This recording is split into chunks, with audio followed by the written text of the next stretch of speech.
Anyone else like to share? How about you in the back with the glasses, sir? My name's Bobby, and I am an addict. Hey, Bobby. Hi, Bobby. You know, you folks aren't here because you're gamblers. You are here because you are terrible gamblers. Hey, Bobby. These folks don't need to stop doing what they're doing. They just need to get better at it. Who's dealing? Please. Who's that? Let's roll. The Wicked Wednesday has begun. The pimps, the players, the hustlers, the people who bust them, and everybody else in between from Costa Rica to California, Montreal to Minnesota. We are now at the second intermission of play, Game 2 of the Stanley Cup Finals. And this game, like the first game, will be going over the number. We didn't bet on the under. I grabbed a small piece of the in-game once it got rolling, but, you know, we were worried about this game. You know, there's just too much motherfucking speed on the ice for these games to be going under the number. There just is. So it's 3-2 right now for the visiting team, the Washington Capitals. But Evgeny Kuznetsov is out. And I don't know how severe the injury is, but he's not coming back tonight. And he is one of their best players. It's a devastating loss for the Washington Capitals, not just in this game, but moving forward in this series without Kuznetsov. He's been fucking money, man, in the playoffs for them. So it'll be interesting. Third period of play. We don't often do like hockey betcast in games and stuff like that. Because, you know, you figure somebody grew up motherfucking playing hockey. I used to skate to school when I was like fucking 3 years old and shit. But if it's like NBA versus the NHL, we're going NBA first, right? You know, but this is different. This is the Stanley Cup. So, you know, regular season hockey's still good. You know, hockey's a great sport, but regular season NHL hockey's kind of meaningless, you know? Everybody gets a motherfucking point for showing up. It's like a participation medal. Under Gary motherfucking fuckstick fucking Bettman. Fuck, man, I dislike this guy. I really fucking dislike this guy. Hate's a strong word, you know. I don't want to use the word hate, but I pretty much hate him. Like, I really would like to hit him in the face with a puck, fuck. You know, could I say that? I'm not going to hit him in the face with a puck. I'm not advocating anyone hitting him in the face with a puck. I'm just stating that, you know, if I'd like to see a slap shot somehow, fucking hit him, but he's such a fucking pussy. The guy's always like fucking 8 miles in the air away from the rink. Fuck. He's up there all the time. Like if it was me, fuck, and like I was a player and fucking Bettman was like anywhere near, man, in the first 8 rows, fuck, I'd fucking plunk him. I'd fucking plunk him. Don't think players don't do that shit either, man. Dude on the Philadelphia Flyers was telling me how people used to shoot pucks at Hitchcock in the practice accidentally. Sorry, coach, got away from me. Fuck. It's like under their breath, they were like, you fat fuck. And they're like fucking firing pucks at him. You know, the Philadelphia Flyers actually, it's kind of juvenile of them, but for a professional hockey team, but they disliked their coach so much, Hitchcock, they fucking took the air out of his tires, fuck, in the parking lot of his car. I said, why'd you do that? They said, because we wanted to see him fucking change a tire, fuck. And they're like, he actually did. They didn't do all one. They did one of them. And they're like, we didn't think he'd do it. He fucking did, fuck. Said, yeah, he was out there. Okay, they really fucking hated him, man, with a fucking passion. He was telling me once about how fucking someone fired a puck at him. It was actually him that did it.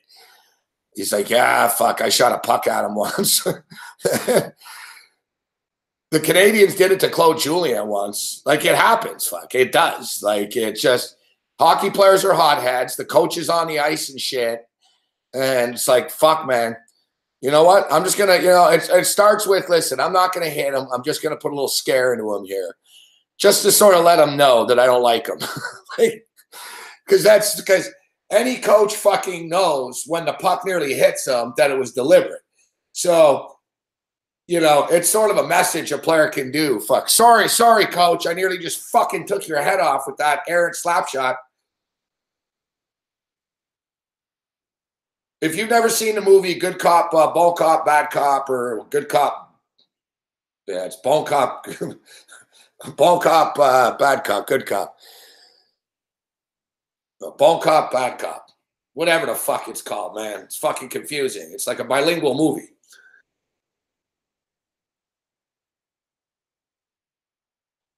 All right, exactly. It's our first poll question of the night. What's up, April? And we look forward to seeing April. I'll tell you what, Dale. You send me a Newcastle jersey, I'll fucking wear it on this show. I'll tell you right now, Dale. You send me a Newcastle jersey, I'll wear it on the show. Mariners-Dodgers parlay tonight. Mariners-Dodgers parlay, but my money's motherfucking tied up right now. And what's the man, the fucking, dear God, the fucking Detroit Tigers have the bases loaded right now. Man, we crushed the baseball last night. Now tonight, I'm the one getting crushed. Dodgers, Mariners parlays, the late night play.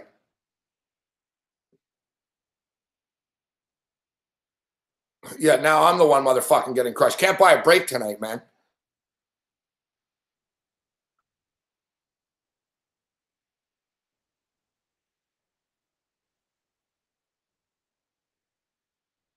Losing games by 1 run and shit like that. Can't get any fucking hits. Bases loaded. Had the Arizona fucking Diamondbacks today. They blow a 4-0 lead. Coulda, shoulda, woulda, cashed out. Didn't. It's actually quite a train wreck, to be honest with you. I'm not happy with the way this shit's fucking going. I am on the Washington Capitals, but the fucking Cubs lose. The fucking Braves lose. I was 7-1 in baseball last night, giving a lot of this shit back right now. Fuck, man.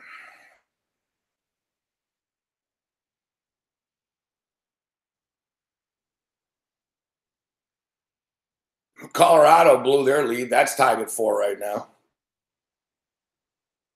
We're at the intermission right now, man. It's like, fuck. Do I have it on CNN or something like that? Why do I see Roseanne's face, man? Roseanne just needs to shut the fuck up and go away. Roseanne and Gary Bettman.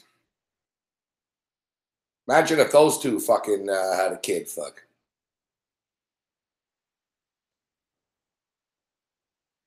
Be a big fat head on a little midget body.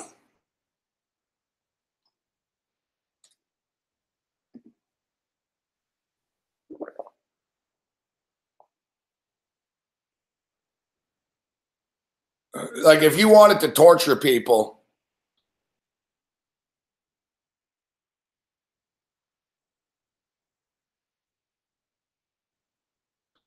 you want to, yeah. So, yeah, so let's, how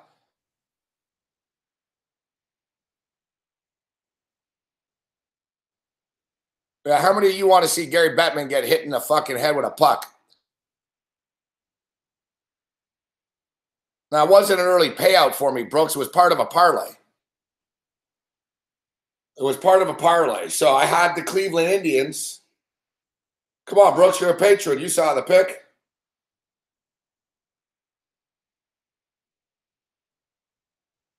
Rick needs a book that has European basketball. Bet Online would have European basketball.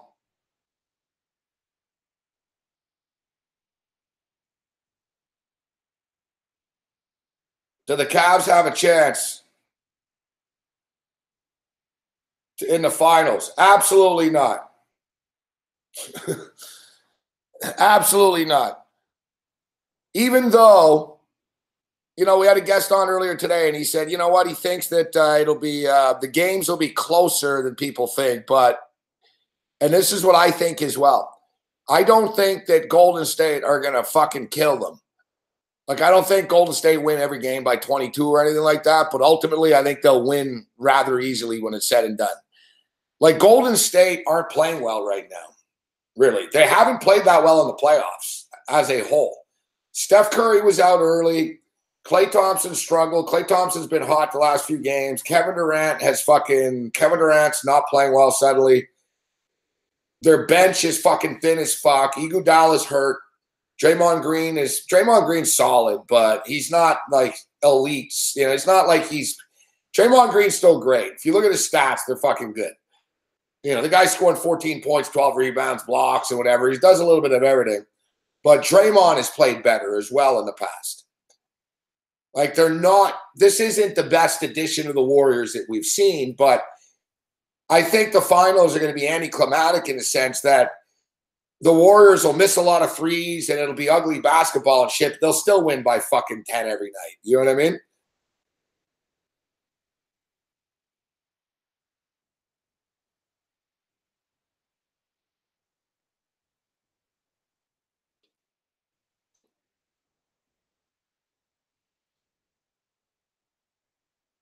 But no, I don't think that. Listen, it's tough to lay 12 even in game one. You're gonna have to figure out ways to bet this. It's gonna be tough. Listen, we've got a future on it. That's our way to bet this. We've got a future on Golden State to win the title. I'm not a big future guy, but I'm starting to like them a little bit better because of this situation. I really don't have to stress and worry about how I'm going to bet each game, man. We've already got a fucking big play on the Warriors to win the title. We'll ride it out. You know, we got a piece of the Warriors to win the title at minus 350. And we've got a piece of the Warriors at minus 350 to win the title and a piece of the Warriors at minus 110 to win the title. Now they're 11-1.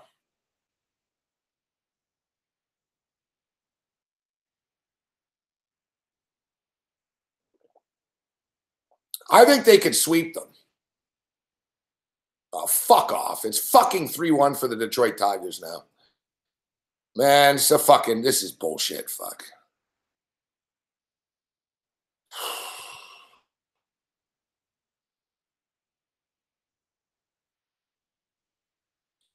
All right, so as we stated, we're taking a Seattle Mariner, LA Dodger parlay. You got Stripling and Paxton on the hill. We've got bad luck tonight, though. You know what? Instead of that stupid parlay, I don't know why I just didn't play the Nationals outright at minus 220. It's kind of high for a baseball team, but Max Scherzer's that fucking good, man. He's that good. I could have just played them or laid the 1.5, but I'm like, no, I like Ohtani as well. The Angels always screw me, man. They really do, this fucking team. They always have. They have for fucking years, man. Like, I've bet a lot of Angel games over the years. I try to stay away from them now because I know they just fuck me all the time.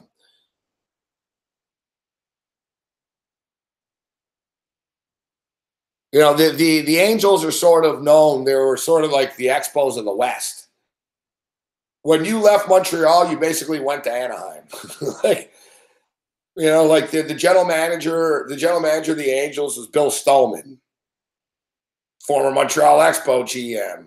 You know, long first pitcher. I think he threw no-hitter. First pitcher to throw no-hitter for the Expos. You know, one of the original Expos, Bill Stoneman.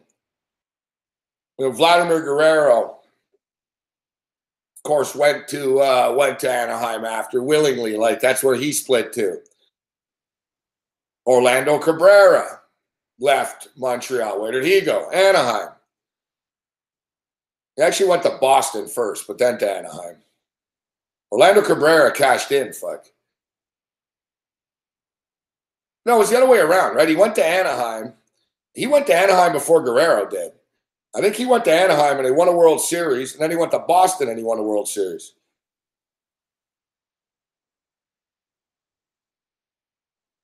Or I was tight with Orlando Cabrera on the Expos. And when he won his first World Series, he didn't big time me and shit. I had his number. And I was on the radio in Montreal, and he used to come on all the motherfucking time. Like, he used to talk to me about his personal life and shit, even this guy. Like, I was actually buddies with Orlando Cabrera, the shortstop.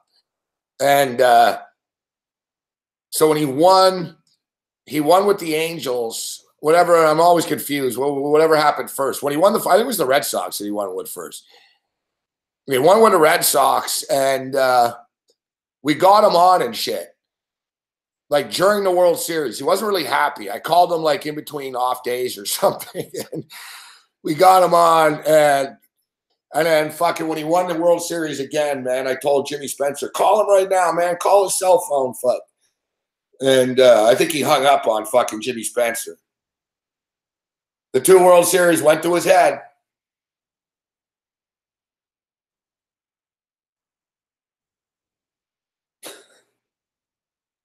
He was a really funny guy, that guy, though.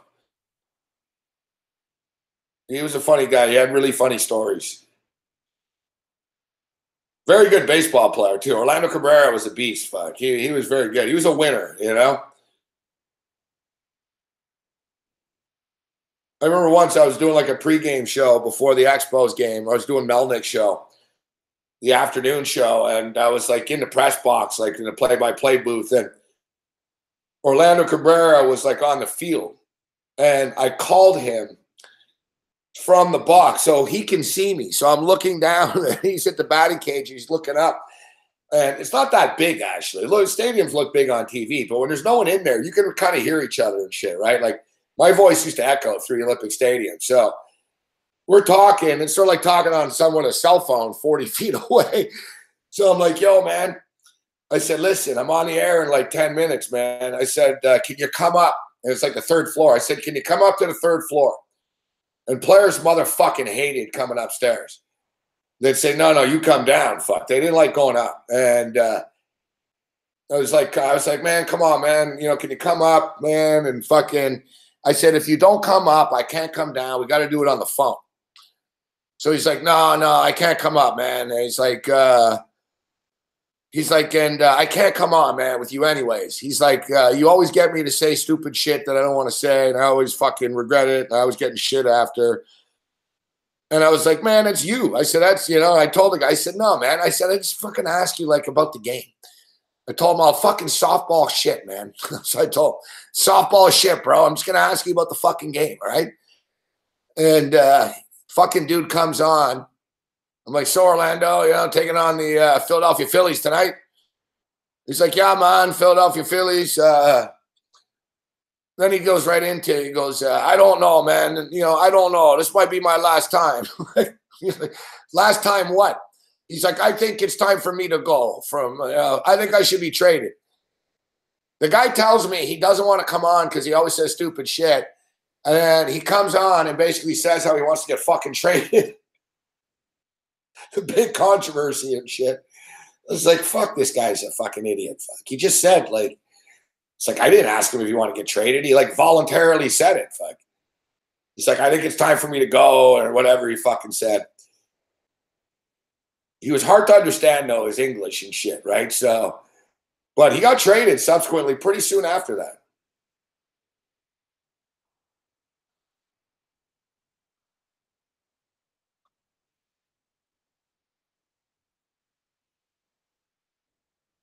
No, I never did drugs with him.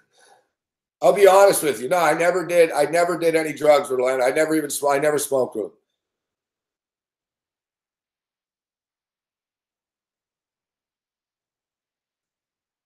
I smoked weed with various Expo players, but not Orlando Cabrera.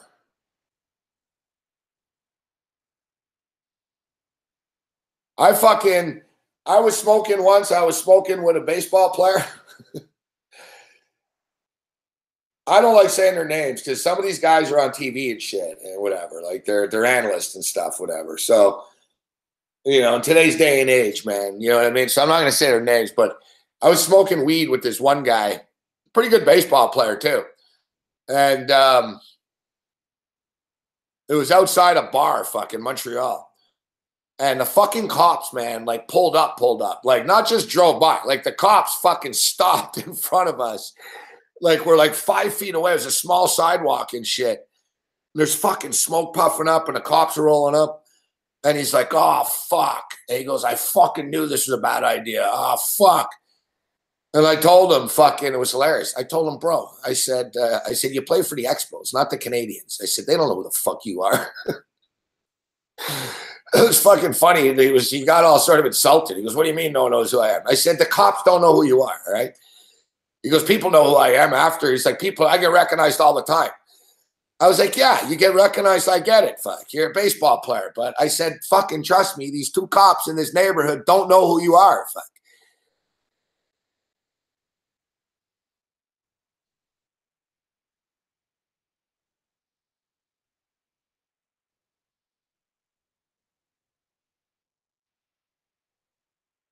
No, but I never did blow with any Montreal Expo players.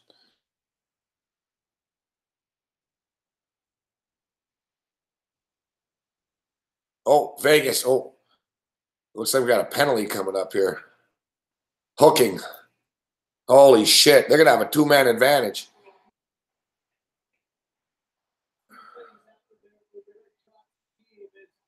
Las Vegas are going to have a 2-man advantage right now for 1 minute and 9 seconds.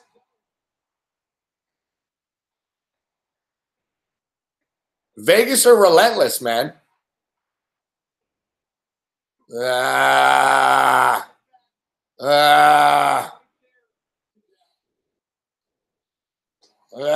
Fuck yeah. Dude on Vegas, fucking quite the embellishment, man. Like, guy in Vegas fucking went down like crazy. Yeah, it's a penalty. He hooked him. Holy shit, it's 5-on-3.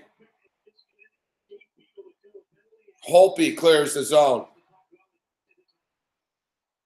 These fucking idiots in the NHL, man. My grandfather used to tell me this too. He goes, I don't know why they fucking like they fire the puck down the ice. He goes, in our day, we just flicked it high in the air. It kills more time. Fuck. And he goes, then you might be able to get the puck too. Like these guys, they just drill it down the other end of the rink. It's like, guys, you got to kill fucking the time, not just play fucking back and forth. Oh, no. 33 seconds left in a 2-man advantage. Vegas are going to have one more rush here with 2 men. Here it is. Fuck, they're setting up nicely.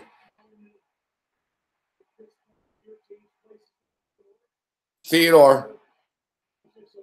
Marchessault. Top of, oh. Marchessault fires it. At the net. Marchessault. No. Marchessault. Oh. Marchessault with the rebound. Saves. Rebound. Oh. Holy fuck. I thought that was going in. Holtby's playing well, but I'm probably just jinxing him by saying this. Holtby's. No. Oh.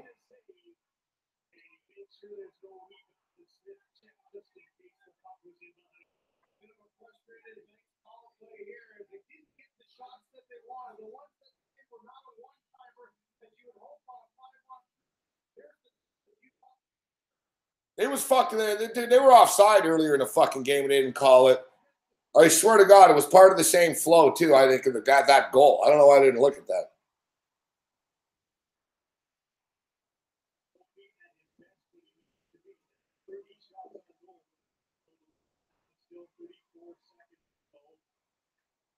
It's not blatantly.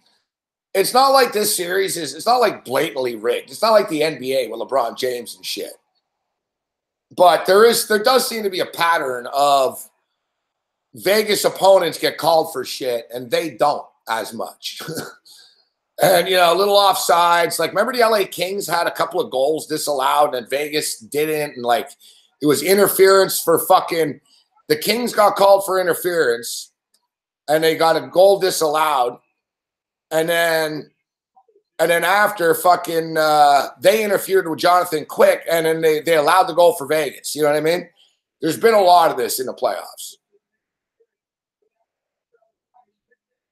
And it's not like Vegas, like I said, I'm not taking anything away from them. It's not like it's rigged.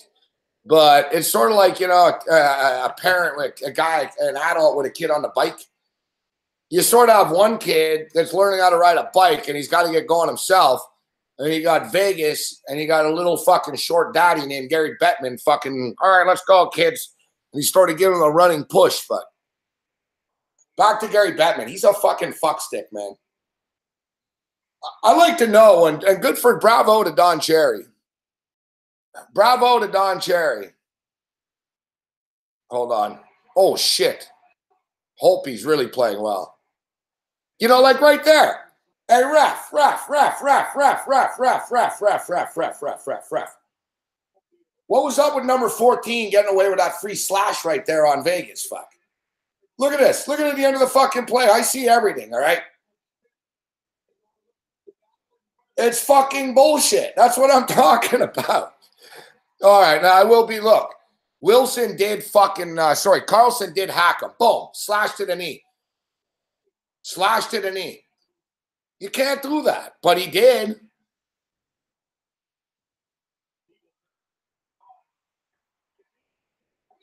Oh, fuck. Somebody on Washington just got killed blocking a shot. Penalties are over. They killed it off. Here comes Washington. Oh, puck bounces over the stick. Ovechkin.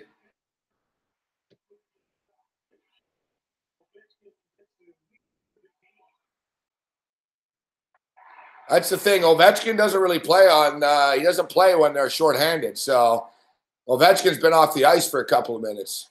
He's refreshed.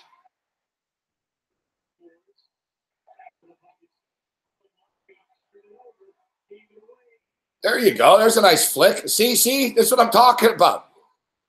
The flick leads to chaos, except Wilson got hurt. That's the thing. The flick is good. It's sort of like a Hail Mary. Fuck. I don't know why teams don't do it more. I really don't. You flick the puck, fuck. No one knows where it is. People are stupid and shit. They're like, where's the puck? Fuck. Oh, fuck. And it's fucking high up. And it's sort of like an onside kick. You know where the puck is going when you flick it and you fucking attack it. You can kill someone too. You either get the puck or you're going to get a big hit.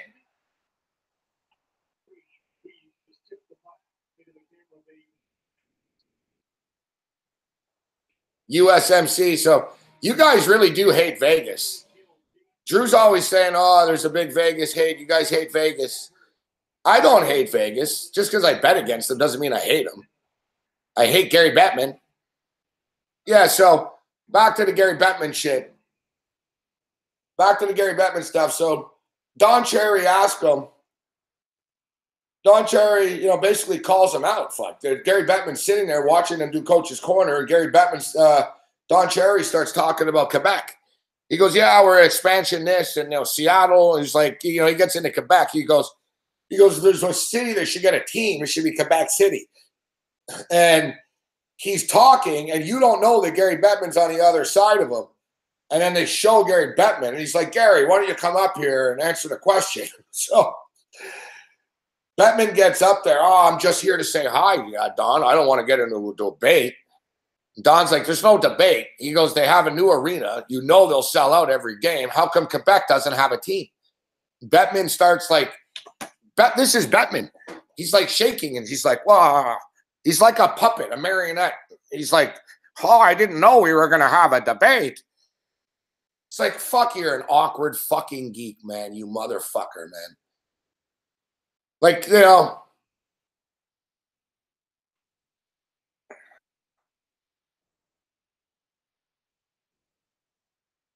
I didn't know we were going to have a debate. Ha, ha, ha. It's like, fuck, man. Fuck, I dislike this fucking cocksucker. So Don Cherry just cuts right to the point. He goes, how come there's not a team in Quebec? When's Quebec getting a team? All this expansion, where's Quebec's team? When's Quebec getting a team? And Gary Bettman's like, well, I didn't know we were going to have a debate here. And then he's like, well, we're not looking for new teams right now. That's what Gary Bettman says. We're not in the process now. You're not in the process now. You just gave a team to a fucking city in fucking Seattle. Like fucking Seattle is supposed to have a fucking team before Quebec fucking City. Like you're a fucking fuckface, man. You're a fucking fuckface. It fucking enrages me.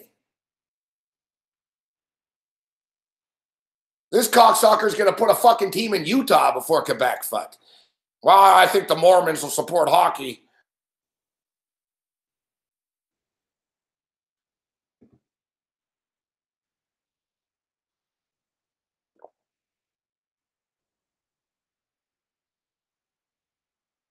Gary Bettman is destroying the NHL, fuck.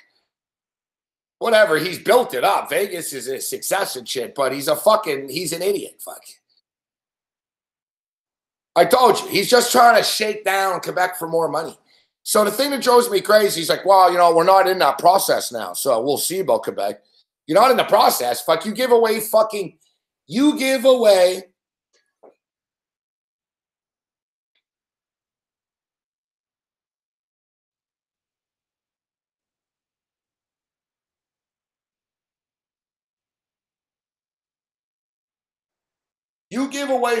hockey teams. Like every 2 days, there's a new announcement of a new team coming in a fucking league. Oh, we're not in that process now. And then he says, Cherry wouldn't let it go. So Don Cherry said, well, sort of Cherry responds back about how, it's sell out every night, so I don't really know what your problem is. And Gary Bettman goes, well, there's logistical issues. Yeah, because I know Quebec is fucking a lot harder to get to than Seattle fucking Washington is.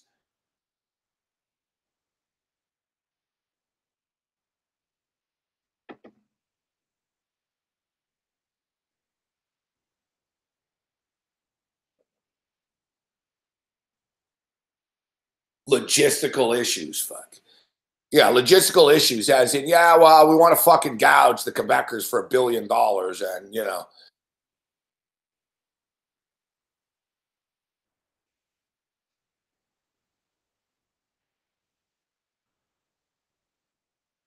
No, Gary Bettman, somebody asked me if he's the worst commissioner. He's not even the worst commissioner.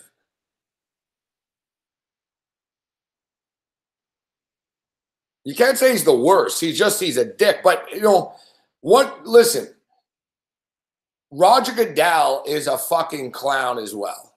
Roger Goodell is more inept than Gary. Gary Bettman's not inept. I'm not saying Gary Bettman's useless. I'm saying Gary Bettman hates Canada. That's what I'm saying. And I'm saying Gary Bettman doesn't know anything about hockey.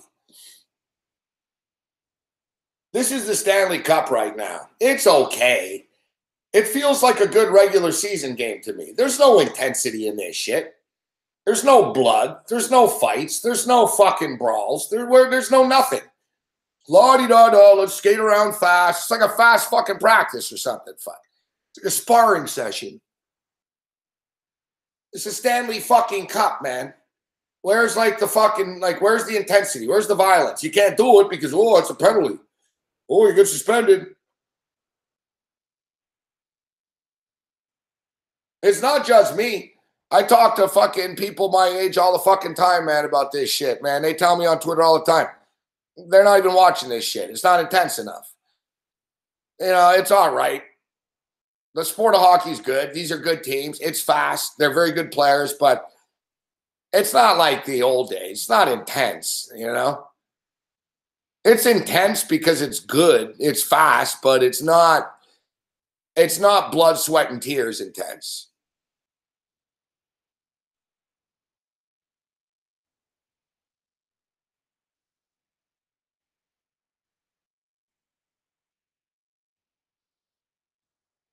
Exactly, Thunderwing. Exactly. It's not terrible, the hockey, but it's not,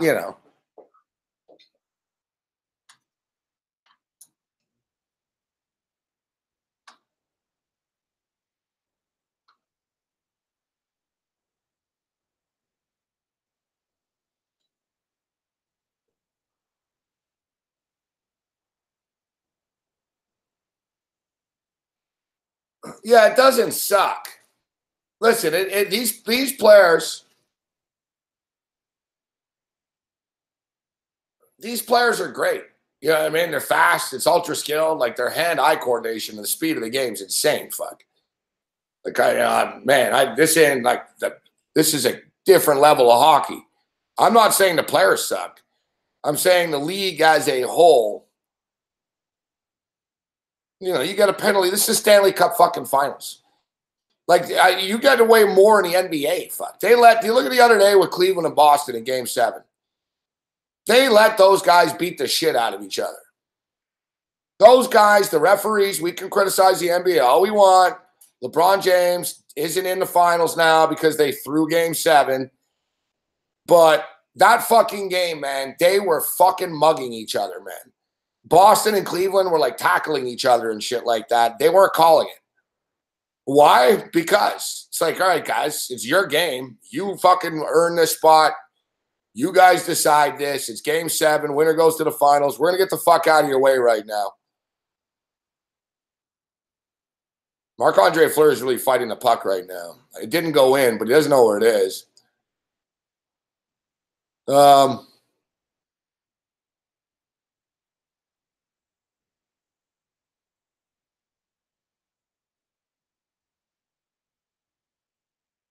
anyways, I don't want to talk about Gary Bettman all night. I just think he's a fucking dickhead. And I'm not even saying he's a useless commissioner. I'm just saying he's a dickhead.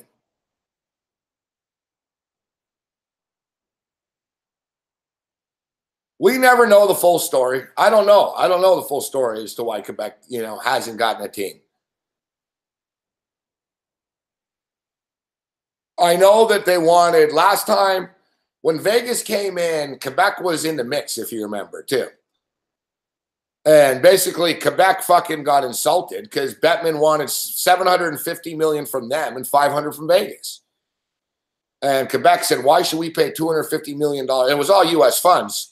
So it's like, why would we pay $250 million more? He's like, well, the market. And so Quebec was like, fuck that, And I think Bettman called Quebec's bluff. I think that's what happened. I think fucking Bettman was like, all right, fuck me. No, fuck you. Fuck. I'll just go on without you. And he did. And now I think he's like, well, it's going to be $1 billion now. You know what I mean? It's sort of like real estate. They feel that the fucking Quebec market is worth more money than these other places.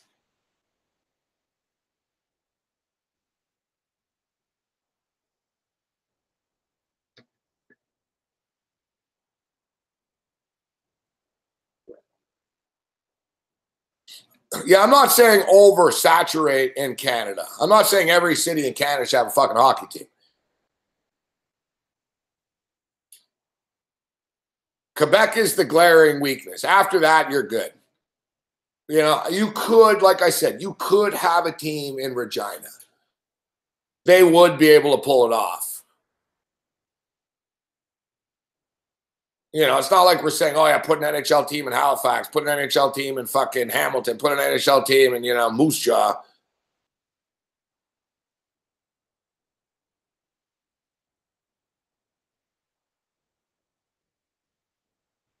Yeah, I think that's one of his things that he threw out there. The logistical issue, whatever, fuck. He's full of shit. I think the Montreal Canadiens are a problem in this too.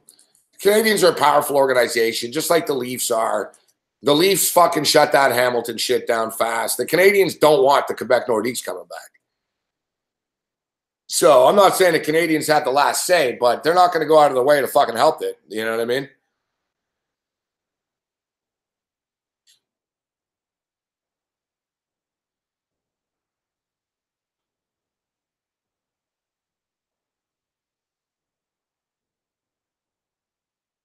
Exactly. Like Thunderwing. Exactly. That's the thing with the Quebec Nordiques. It's competition for everybody.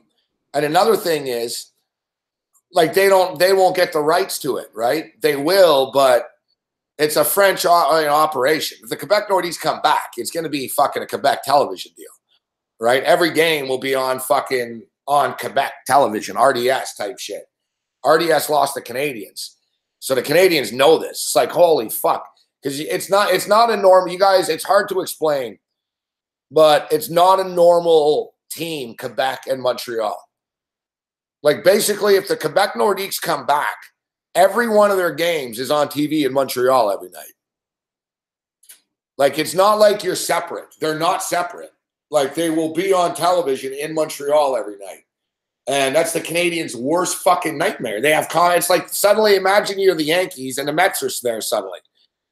You know what I mean? Like, suddenly the Canadiens, but I'll tell you what, the Canadiens have been shit since the Nordiques left and went to Colorado and became the Avalanche. The Canadiens used to live in fear of the Nordiques. Like they couldn't have the Nordiques being better than them. Once the Nordiques left, the Canadiens sort of, fuck, all right, we can kick back now, you know? No one's going to fucking, because when the Canadiens used to have the Nordiques there, people used to fucking turn on the Habs and shit. They were like, you better beat these guys, fuck, you know?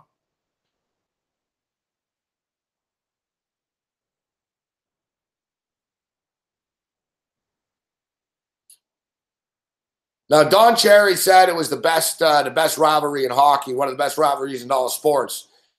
And you know what? I've been watching hockey since the mid-'70s. And I got to tell you, the Quebec Nordiques and the Montreal Canadiens is the best rivalry. Like, you guys, I'll kick back right now. Look in the chat. You tell me a better hockey rivalry. Don Cherry even just said it. Don Cherry's a Bruin. The Bruins and the Canadiens, to me, is the best rivalry, was the best rivalry in hockey in the 70s and into the 80s, etc. But you can't top. You know, you had the Bruins and the Flyers, and, you know, the 70s were good. You know, the 70s, everybody hated each other, so it's a little different. You know, the Canadiens had rivalries with the Flyers, the Bruins, the Leafs, you know what I mean? Like, everyone hated everyone. There wasn't that many teams. But overall, in the grand scheme of things, you know, the Canadiens and the Maple Leafs have been hyped up as a rivalry, but it's really not. They never play each other, fuck, in the playoffs. Like, you know, they haven't played in the playoffs since 1979. Last time they played the Stanley Cup together was 1967, right? So it's long gone, that shit. It's not the 50s anymore. The Canadiens and the Maple Leafs were rivals when fucking the Brooklyn Dodgers and the New York Yankees were rivals in the 50s and shit.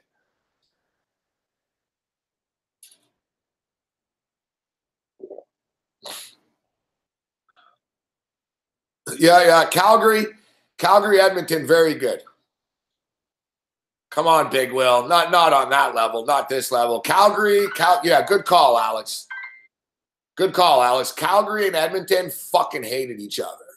That was real shit. The Battle of Alberta was good.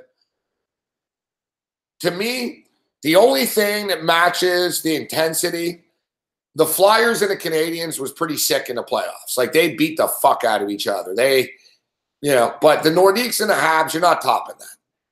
The Nordiques and the Habs was like family, you know, family arguments and fucking, you know what? You're a Nordique back or I'm out.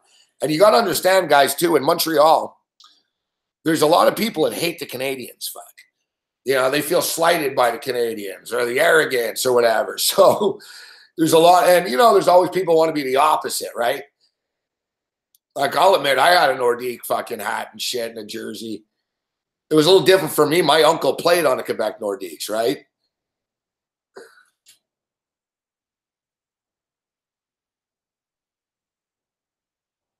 Vancouver, Chicago is good, guys, but it's not a rivalry if you played once or twice in the playoffs only.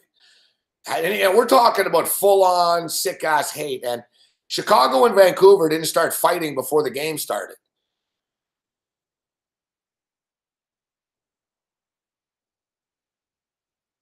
Like, Jazz knows. Like, you can't describe it, guys. Like, the Quebec-Montreal rivalry is thick. It's like religious, pretty much.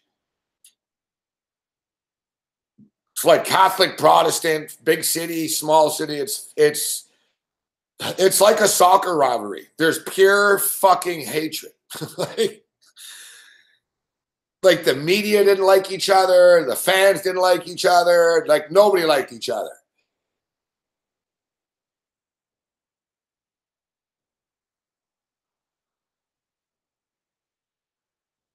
And that's the Montreal Canadiens' worst fucking nightmare.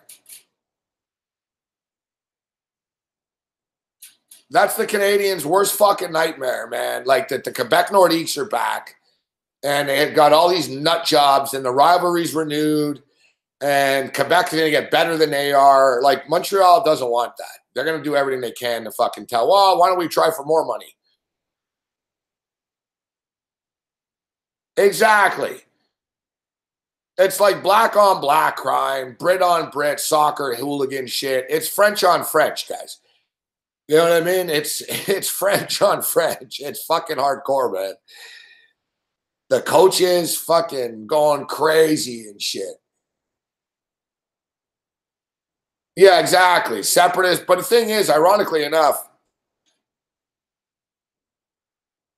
and the Quebec Nordiques just had like such hated guys on the team. Remember the Hunter brothers, Dale Hunter? Fuck, he was good though. Dale Hunter and the Hunter boys and fucking the Stastny brothers. The Stastny brothers were the skill guys. The Hunter boys were the fucking goons. My uncle played for the Nordiques, but he got traded to the Oilers.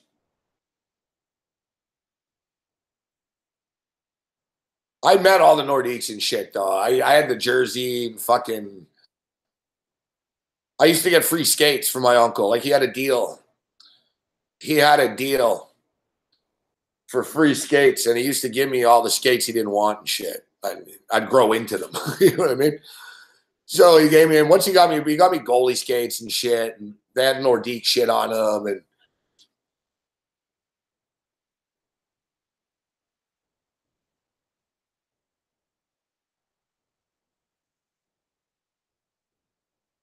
my uncle broke Mario Tremblay's fucking nose at the Montreal Forum. I was there. He took me into the room after the game to apologize to Mario Tremblay. Kurt Brackenberry was my uncle. Kurt Brackenberry.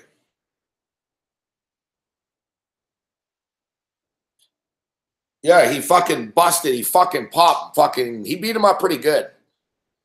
And then after the game, he said, all right, he said, come with me. I want to show you something. And he fucking brought me over. I was a kid. He brought me over.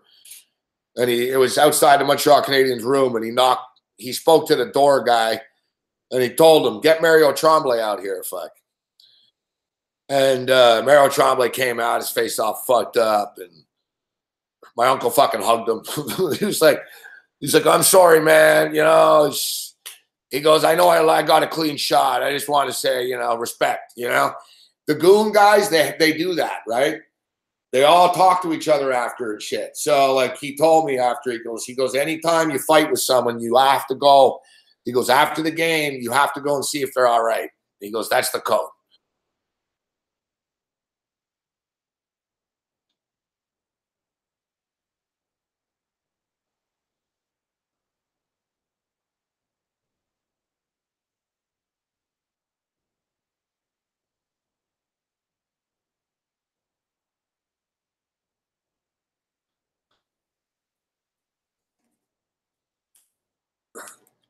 Yeah, he believed in that code shit, Pappin. Like, he was... My uncle started one of what is arguably known as the best and biggest brawl ever in hockey, and one of the fucking inspirations for the movie Slapshot. I'm not saying my uncle inspired Slapshot. I'm just saying my uncle was on the ice in what is known as sort of like, I think it's called the fucking St. Paul's Massacre. It was in the WHA. It was the St. Paul fucking Saints or whatever they were called. St. Paul, Minneapolis. You know what I mean? St. Paul, what were they called? Someone would know. Larry would know the team. Was it Saints? 2 minutes left in this hockey game. I had Larry Plow on, the general manager of the St. Louis Blues, on my radio show or TV show once, and I told him who my uncle was, and he goes, Gabe, I was on the ice with your uncle. And he goes, for the love of God, he goes, oh, no, he didn't. The save of the century. The save of the century. That's one of the best saves I've ever seen in my life. That's one of the best saves I've ever seen in my life.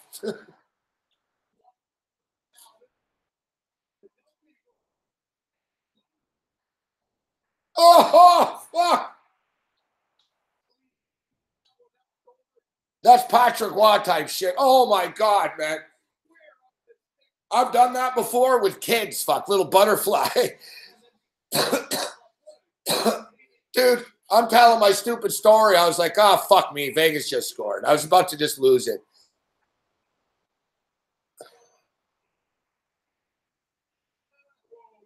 Holy shit, what a fucking save, man.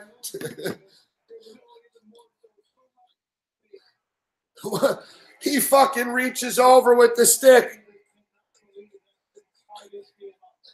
Look at the GM of the Caps. He's like, oh, fuck, man.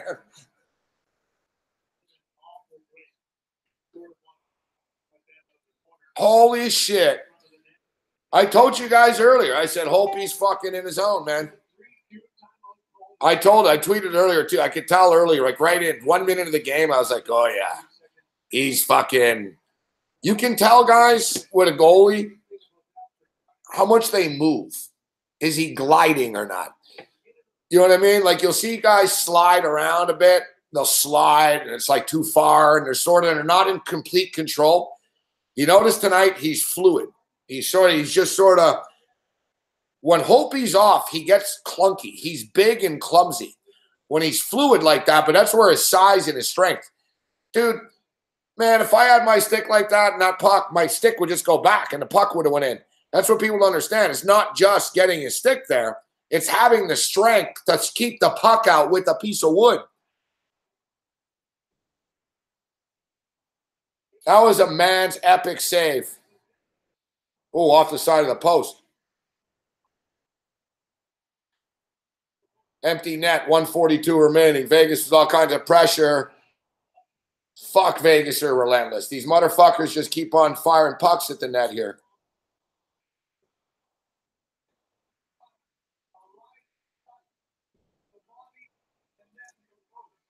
They go on to win the Stanley Cup. That's going to be remembered, Larry, like Patrick was Wink against the LA Kings. Remember that? He stopped somebody on the Kings in like game 1 and he fucking gave him the wink after. It was like, oh, fuck me. We can't score on this guy.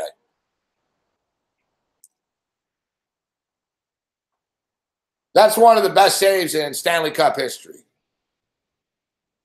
I've seen fucking every Stanley Cup since fucking 1977. That's like one of the best saves I've ever seen in my life. Oh, empty netter. I don't want an empty netter. I got under 5.5 in game because I'm an idiot. I think Washington are better, Hayes. They look better to me. Through 2 games, if this is a fight, I think Washington are the better fighter. Like, here's Vegas. Oh, yeah, it's so close, though, these games. I think Vegas is in trouble going to Washington, though. Claret. 1:01 left. 1 minute and 1 second left. Face-off coming up right outside the Washington zone.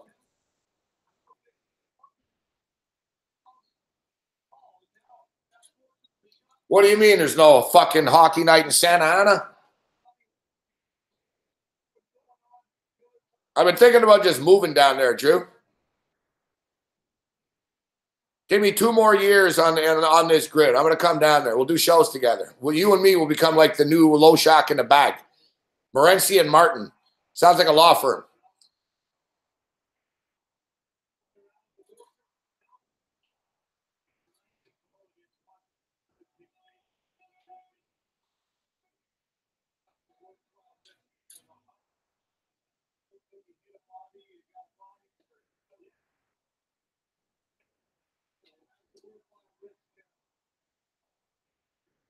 It's got a good ring to it.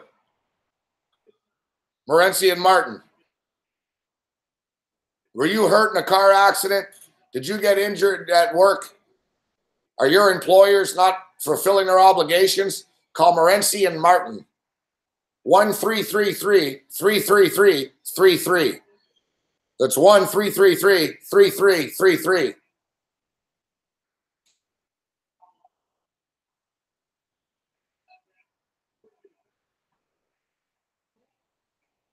Oh, 45 seconds left. Las Vegas at center ice right now. Las Vegas dumps it in. Oh, Hopi. Oh, a little risky save. Washington dumps it back down the zone. That's going to be icing. 36 seconds remaining.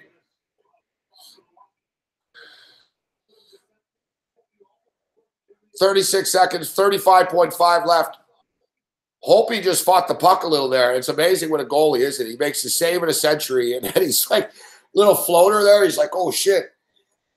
Man, it's hockey's that puck does weird things sometimes. 35 seconds left. Puck behind the Capitals net, trying to clear it. Capitals doing a great job of getting the puck out of the zone.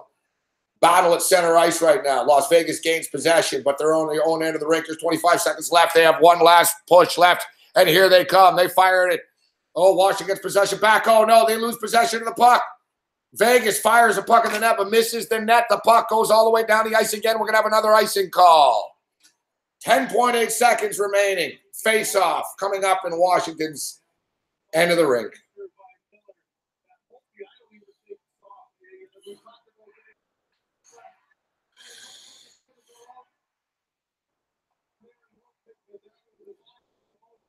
Exactly.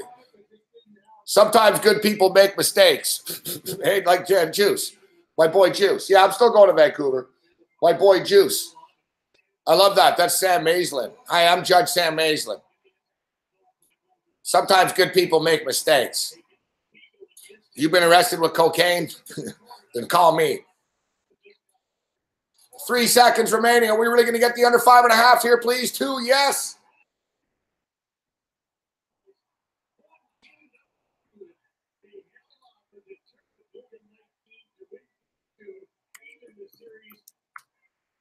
Oh, there's a little bit of a fight now. Now we got some hockey. Here we go. Let's go. Now we got some hockey. That's hockey. Come on. Throw some punches, fuck.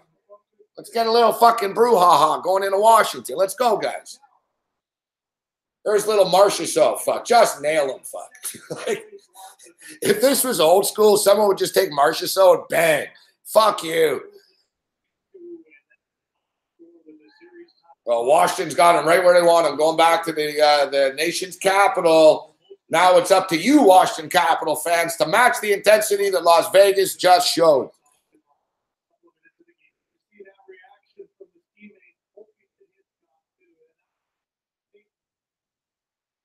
Vegas hasn't faced much adversity in the playoffs.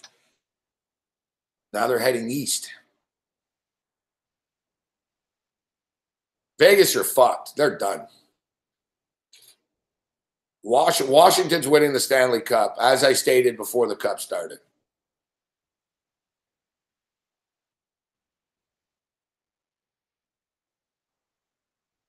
That's a good point, Bruce, Chad. See, now you're contributing something, Bruce. Now you're contributing something. That's a good call, Bruce. Their first ever Stanley Cup win. Winner.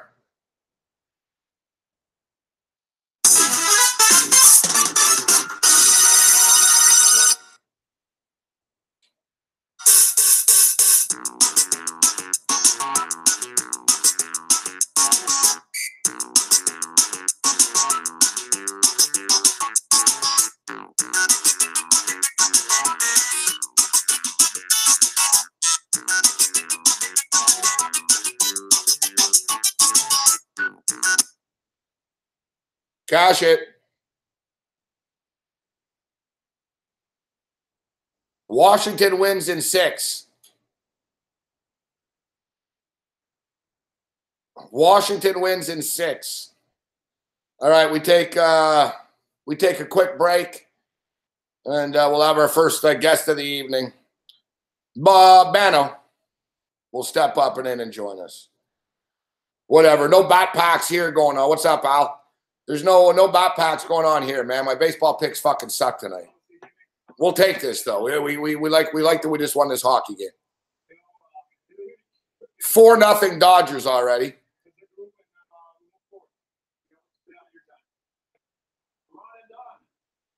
Fucking LA fucking Angels. Fuck you guys, are fucking terrible.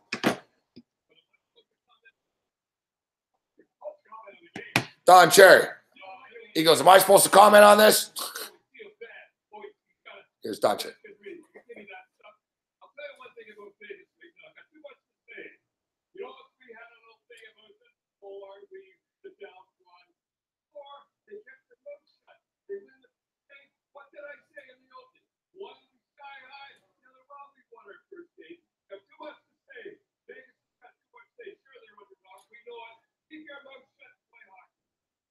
So here's the guy going to the point. Don Cherry just said Vegas are underdogs. They're not. They're favorites, though.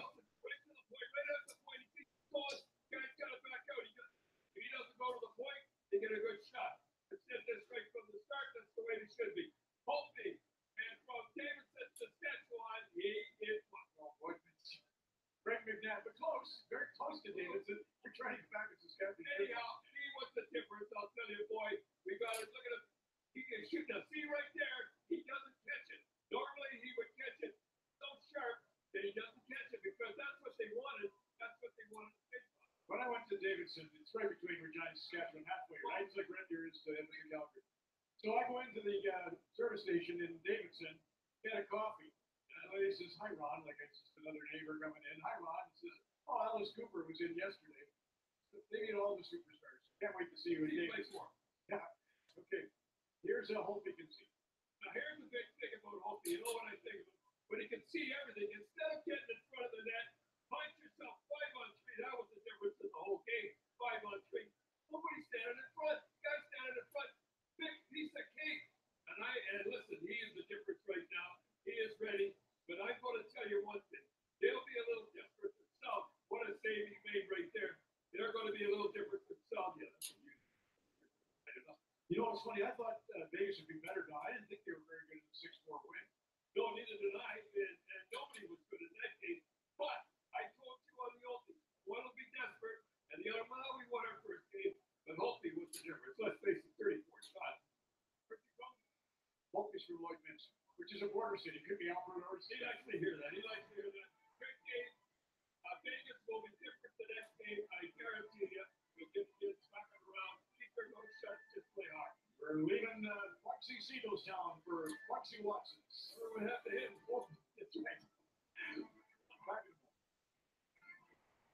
It's the playoffs. You're not changing your lucky here. Come on, Jerry. You're great.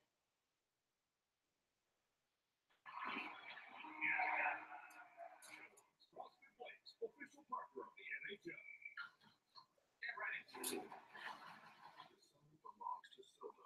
It's not.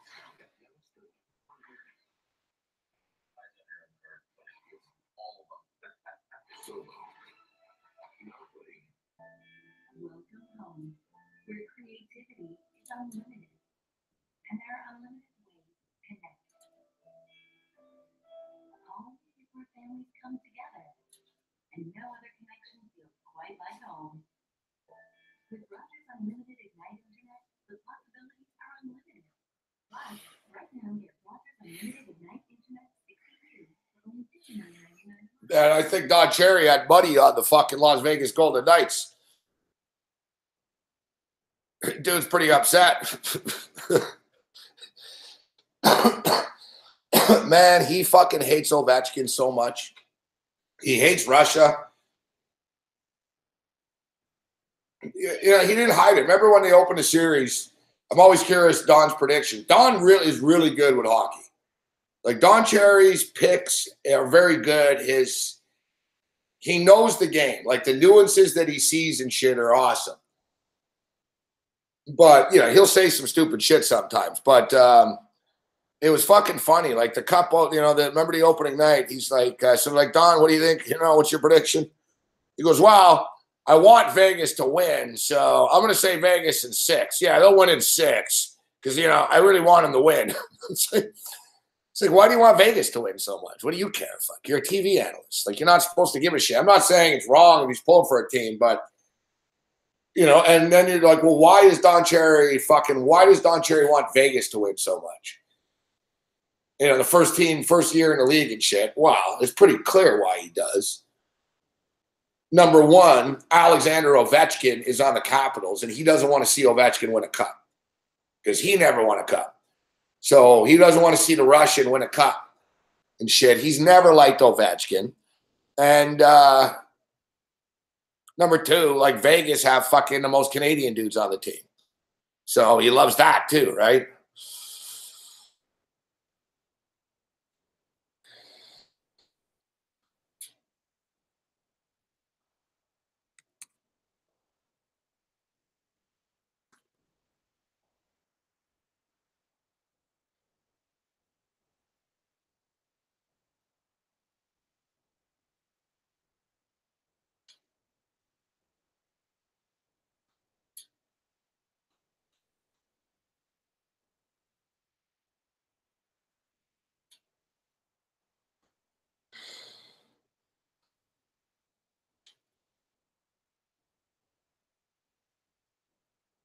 Yeah. What's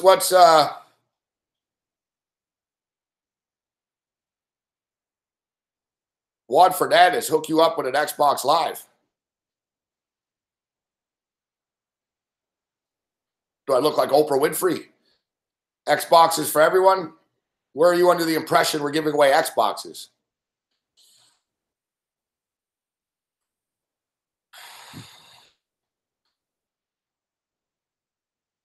Yeah, it's the hook. Somebody hook one up with an Xbox. Fuck. Come on. Help her brother out. Yeah, it was a bad beat, Mo.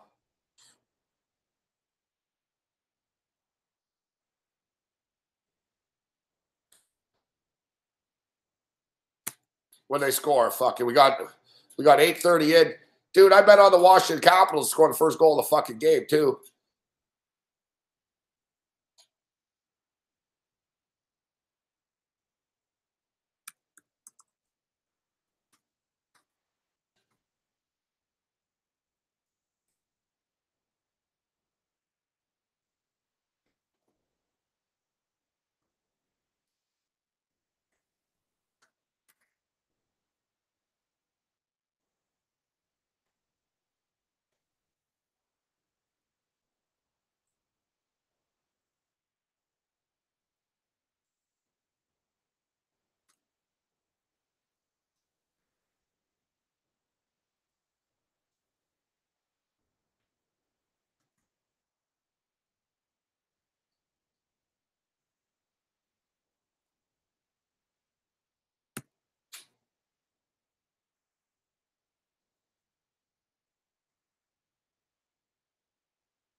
All right, we'll get you a new series price in a couple of minutes. And, of course, the NBA Finals start tomorrow night. We'll get into that a little bit. We needed that. We hit the Washington Capitals. We hit a piece of the in-game under 5.5. I was really ruining the in-game under 5.5 when I took it too. We do have some WNBA action right now. 55-43. Washington Mystics and the Phoenix Mercury. I'm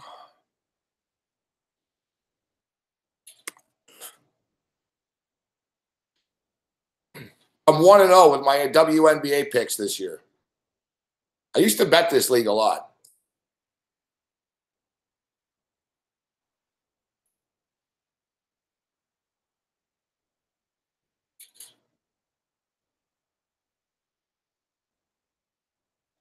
Mystics are fucking rolling, man. Fucking 4-1 on the season.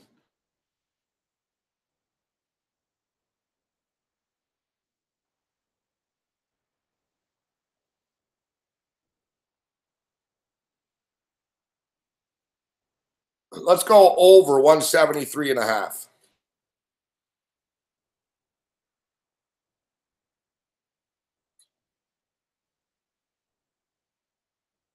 It's 172.5 right now. All right, we're in. We're in on over 172.5. I'll tell you what, the Washington Mystics right now, they're -2.5. They're up by 12. I'm telling you, the Phoenix Mercury are overhyped all the time because that's the team that people know and shit. I'm going bigger on this. This is a reckless, degenerate fucking bet right now, but let's do it. Washington Mystics, -2.5. We're in. Let's do it. Let's go. Let's bet some muffball. We got some muffball. I don't trust the Phoenix Mercury to come back. I mean, why? The Washington Mystics are 4-1. They're one of the best teams in the league. The Phoenix Mercury are average. They're overhyped because they have Brittany fucking Griner and they got Diana Taurasi. Fuck. Diana Taurasi's fucking like as old as fucking Raquel Welch is. Diana Taurasi's been around a long time. It's time for some fresh blood.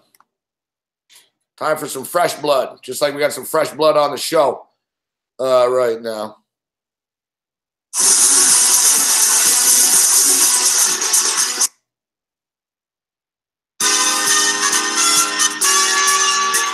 Joining us from Dundas, Ontario.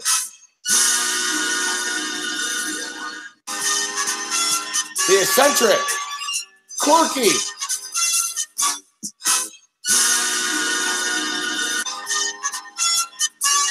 Ian Cameron,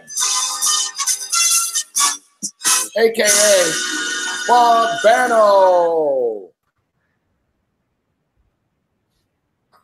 joins us on the Wicked Wednesday here this evening.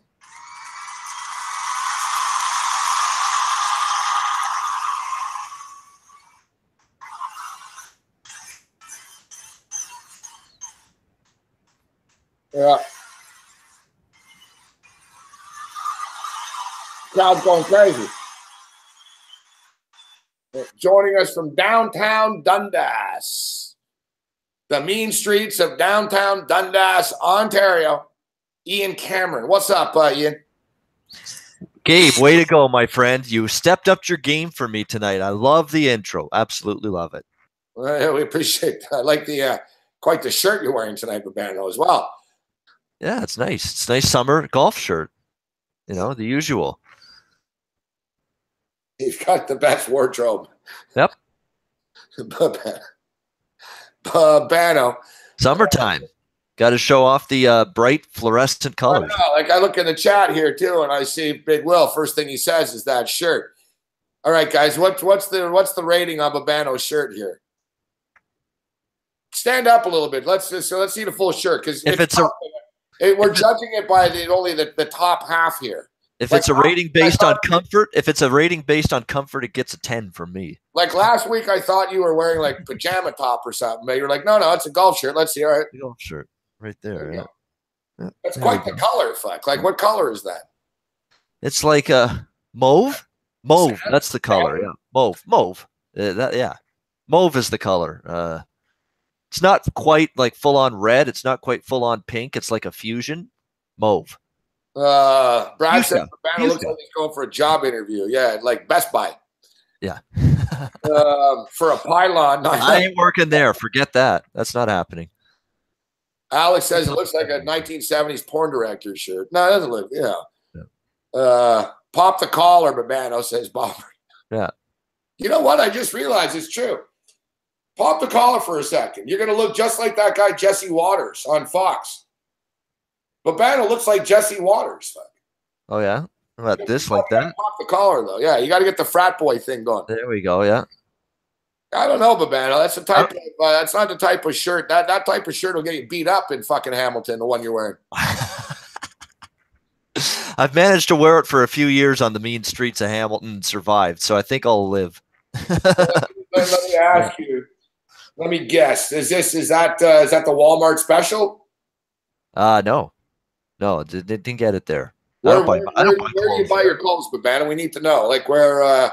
Mark's Work Warehouse is a popular place for me. Where Mark's Work Warehouse, Moore's has some dressier, not like suits. They have stuff other than suits, like stuff that you can wear casually. I'll get some stuff from there. Mark's Warehouse, huh? Yeah. Walmart. What makes you think I get anything clothing wise from Walmart? That's not ever going to be a possibility in my lifetime. I buy things from Walmart all the time. I'll buy some groceries there when I need them, but yeah, I'm the opposite. I don't want to eat food from Walmart, but well, not hot food, like no. You know what? To be honest, I Walmart actually. I used to shop groceries at Walmart often when I was in Vegas, but no, I'm not anti-Walmart, Babano. I'm not anti-Walmart, but the thing is, a lot of the Walmart shit's like polyester and shit like that. So it looks good and shit. You think it looks good, and then you sweat your fucking ass off. But it looks like a Walmart caliber. I'm not saying it in a bad way. No, I've had it for a while. It's casual, comfortable, wear it around the house kind of shirt. That's exactly what it is. But I've never had SBR ever say anything to me about, hey, you got to wear this, you got to wear that. That I like about them. I'm going to wear my pajamas on here one day. I really will. That'll really test how far they're willing to go with that. Hey, Ian, you can wear whatever you want on any show. No, you can be the guy. Yeah. You can be the guy. Like it's sort of like that mobster guy, the chin. Yeah, or in the winter with my nice green bathrobe, I can bring that on. Yeah. Exactly. On a cool evening. Exactly. Yeah. It's all about being relaxed, right? That's right. The General Dean likes the shirt. Yeah, I don't like wearing just straight t-shirts. Like I know t-shirts are okay, but I like the golf shirts a little bit. Jazz is coming at you hard here. He's like, who buys anything from Moore's other than suits? And I got to be honest, too. And listen, I'm not one to talk. I don't even have a fucking suit. But it's not like more suits are exactly like – more suits are like something that somebody wears when they're going to court, fuck. Yeah. It's like, oh, fuck, I got to go to court, and they're kind of serious, so I got to get a suit. And that's like people go to fucking Moors, you know? People say I look good in suits, but I just hate wearing them, so you don't get to see it with me in them often. What do you mean people say you look good in suits? Who says you look good in a suit? When I've been at a wedding or at a special occasion. Yeah. No, I'm talking about people I'm with, friends of mine. People tell me I look good in suits. Like who? Like your sister or something? Yeah, no, friends of mine have told me, the suit looks good on you. A nice, I had the nice silver suit on one of the weddings I was at. So what are they going to say to you? Like, yeah, yeah, exactly. I guess. Yeah, everyone says that. People say that. Oh, you dress up well. It's like, wow. You wear it well, exactly, like Rod Stewart once said. Yeah. I like to have a band. Well, people tell me I look good in suits, but I hate wearing those things. I hate them. I can't stand them. You got to drag me kicking and screaming to wear a suit anywhere. I hate that. Like, just it's. I'm not comfortable in it. I'm not. It's. I'm not a suit and dress pants guy. I'll do it for a wedding. I'll be nice. I'll be respectful. I'll be courteous to the day that it is. That's it. Not getting me in it for regular shit. I've got one blazer actually. I used to wear it sometimes, but it's pretty pathetic. Like I've had the same blazer for fucking like 15 years. And it's like I've worn it at weddings, funerals, TV shows. Like, so I just have bad, like, it's like, man, I wear this like on a good, like, oh, I'll wear it to a wedding. I'll wear it to a funeral. I'll wear it on TV. It's like my one fucking blazer. Fuck. I didn't even buy it. Fuck. I didn't even buy it. Fucking the Canadian Football Association got it for me. Whatever. I went to some banquet there and I had to represent them and shit. They were like, we're going to get you a suit. Actually, it was free. It was good though. When I was on the radio in Montreal, I used to get free clothes, man. That's where I got this. Fuck. I didn't pay for like any of the clothes I have pretty much. Very, very few, but I'm tired of them all. I got to mix it up. I got to go shopping with Babano. Babano can hook me up and get me looking good. Get me in with the ladies. Yeah, exactly. Yeah, just bring in all my hot spots for shopping. Exactly. We'll clean you up. You'll look like $1 million, right? Yeah. So, all right, Babano. So the Washington Capitals get it done here this evening. Scary game. Late epic motherfucking save from Holtby. That was an epic save. One of the best saves I've ever seen actually in my life. Regular season, postseason, but in that spot. A great save. I mean, if they go on to win a cup, that's the TSN turning point there, Babano. Right there, that save. Vegas scores. They tie it. They probably win the fucking game. They're up 2-0. Everything's completely different. That saved motherfucking everything. Now they go back to Washington. The Capitals are feeling really good about themselves right now. Great win for the Washington Capitals. You could say all you want. They got outshot. That Vegas had all kinds of opportunities in the third period. None of that matters. Possession time, offensive zone time, shots on goal. None of it matters now. It's about putting W's on the board and getting to 4 wins here in the Stanley Cup Finals. And it's a huge win for the Washington Capitals. And Braden Holtby was the shining star tonight, especially in the third period. I mean, he was fantastic. We've had 2 great games to start these finals. It's 1-1. It's going to be exactly what I thought it would be. A long series, could go either way. It's a toss-up. I haven't bet a side in either of the first 2 games of this series. I didn't love betting against either of these 2 teams hand over fist going into it. We've had a great couple of games. It's basically been better than anything we've seen outside of a couple games in the from the entire NBA playoffs so far. So, yeah, good luck following that NBA Finals. 2 great games here in the Stanley Cup Finals. You're about to have Golden State in an onslaught one more time over Cleveland. So that's apparently their counterpunch to the great 2 games we've seen in the Cup Finals so far. But we've seen Babano, and I've been guilty of it. I've been guilty of judging teams to be done and this team and that. I'm on Washington in this series. I said Washington wins the Cup in 6, but I also thought Winnipeg. I thought Winnipeg, had Vegas on the ropes and looked like the better team. Momentum really only lasts until the next motherfucking goal in hockey, especially in these playoffs, Babano, it seems.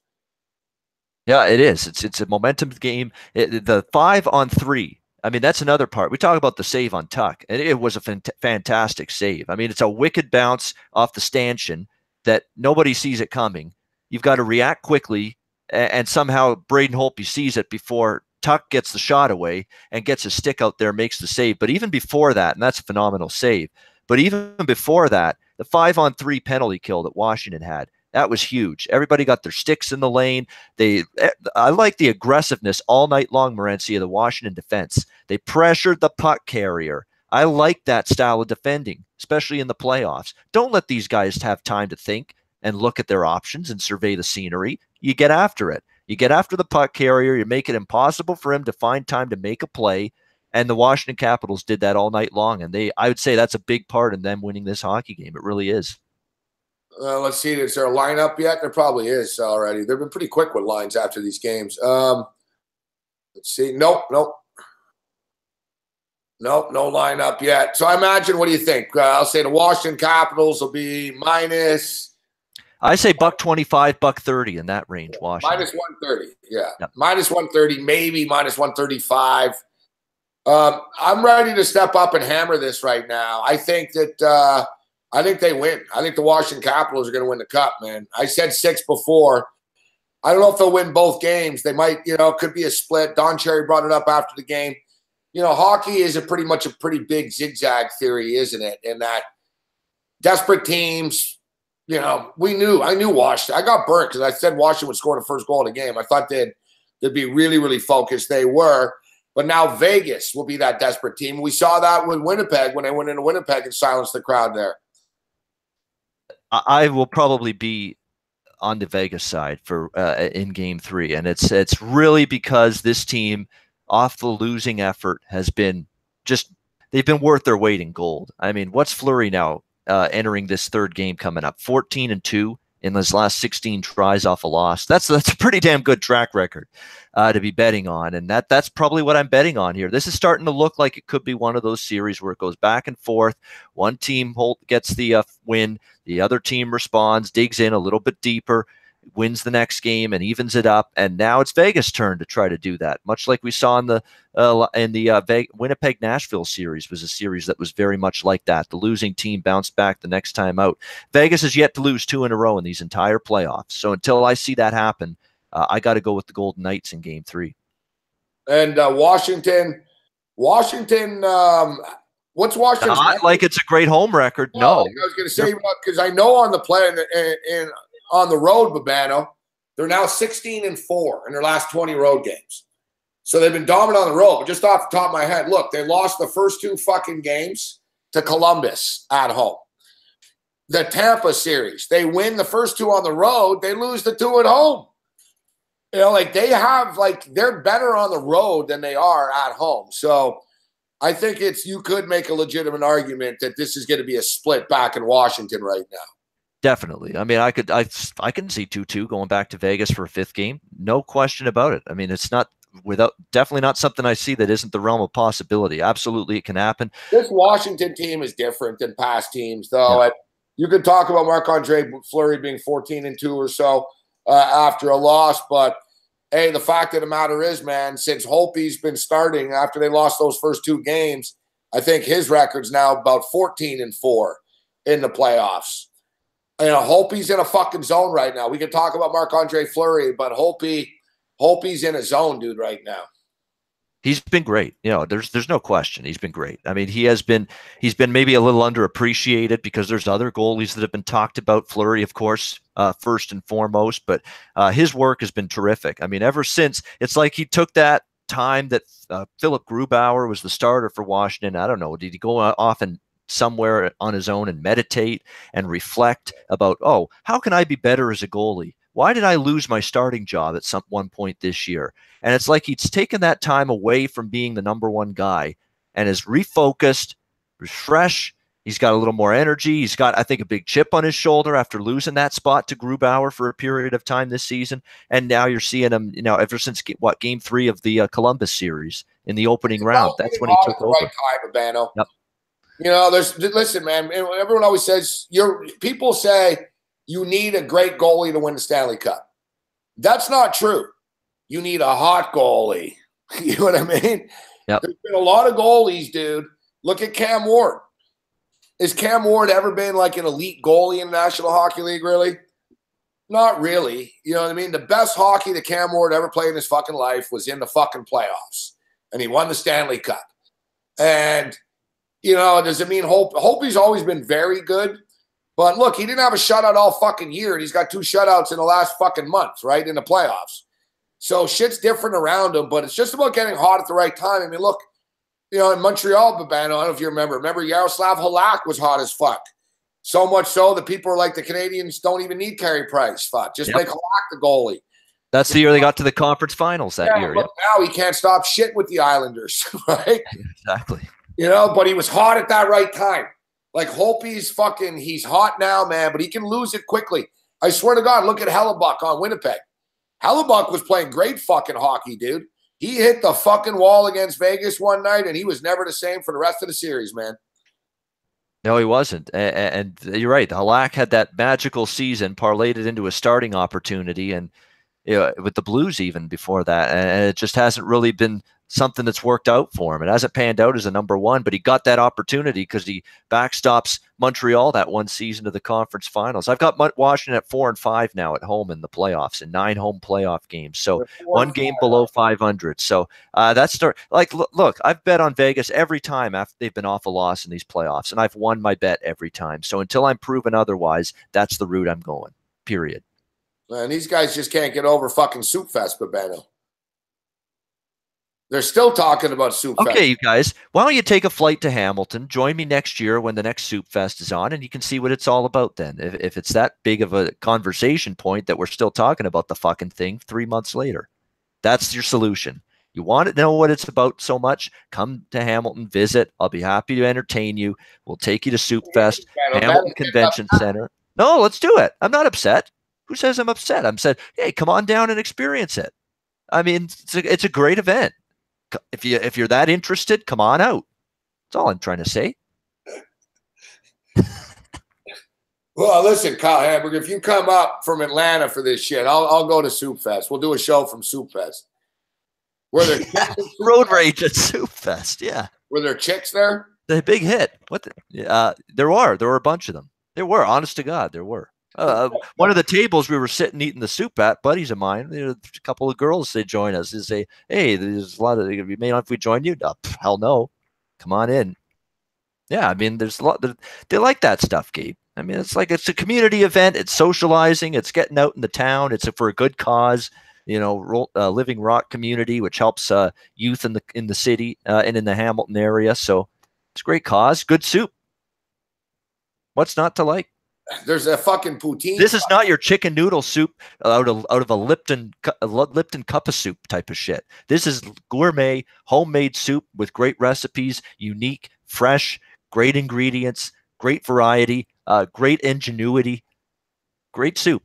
I mean, and if you really want to try it, go for it, or come down and visit Hamilton and want to see what Soup Fest is all about. Please. Can everyone stay at your place? Yeah, exactly. Okay, yeah, could do that. Yeah. All right, so you got a place to stay with Hamilton. So yeah, they served alcohol there, right? There was a bar there too, right? Yeah, exactly. Right outside, there's open bar. Yeah, not open bar. You got to pay, obviously, but yeah, you can get alcohol there if you want. Wine. They served wine. They served wine whiskey.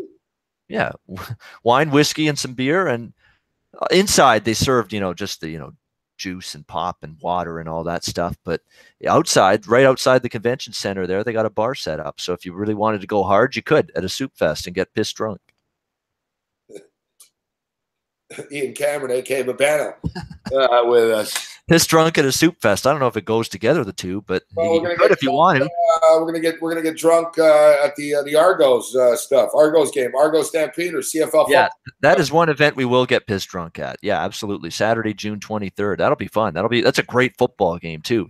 Forget all the shenanigans and the drinking and all that and the party. That's a great damn football game too. That'd be awesome if fucking Kyle could come up for that, but he can't fly everywhere all the time. He's come up for a lot of stuff already. Exactly. Kyle. Vancouver, he's been to a bunch of things with. I told him.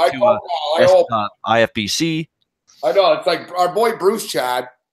our boy Bruce Chad tells you he's going to go watch the OHL playoffs with you, and you're like, you didn't buy that for a second. You said No, I knew it started out as a pipe dream and it ended as a pipe dream. So yeah, no shock. Yeah, Kyle Hamburg's going from Atlanta to Costa Rica, Atlanta to fucking Vancouver, Atlanta to Vegas. Fucking Bruce Chad can't even make it to fucking Hamilton. Very disappointing, Bruce Shad. Very, very disappointing. Almost like Druzilla's disappointing comments that he needs to put out the disease that is the CFL. Guess what, Druzilla? You know, I know you don't like the CFL. We're going to be talking CFL on this show this week. We're going to be talking CFL on this show next week. We're going to be talking CFL on this show in 2 weeks, 3 weeks, in a month, in 2 months. So there you go. You got to live with it. Deal with it. You know what? I don't want to pick on Bruce. Bruce hasn't caused problems, so we're not going to call Bruce that. We're just saying that Kyle makes it from everywhere.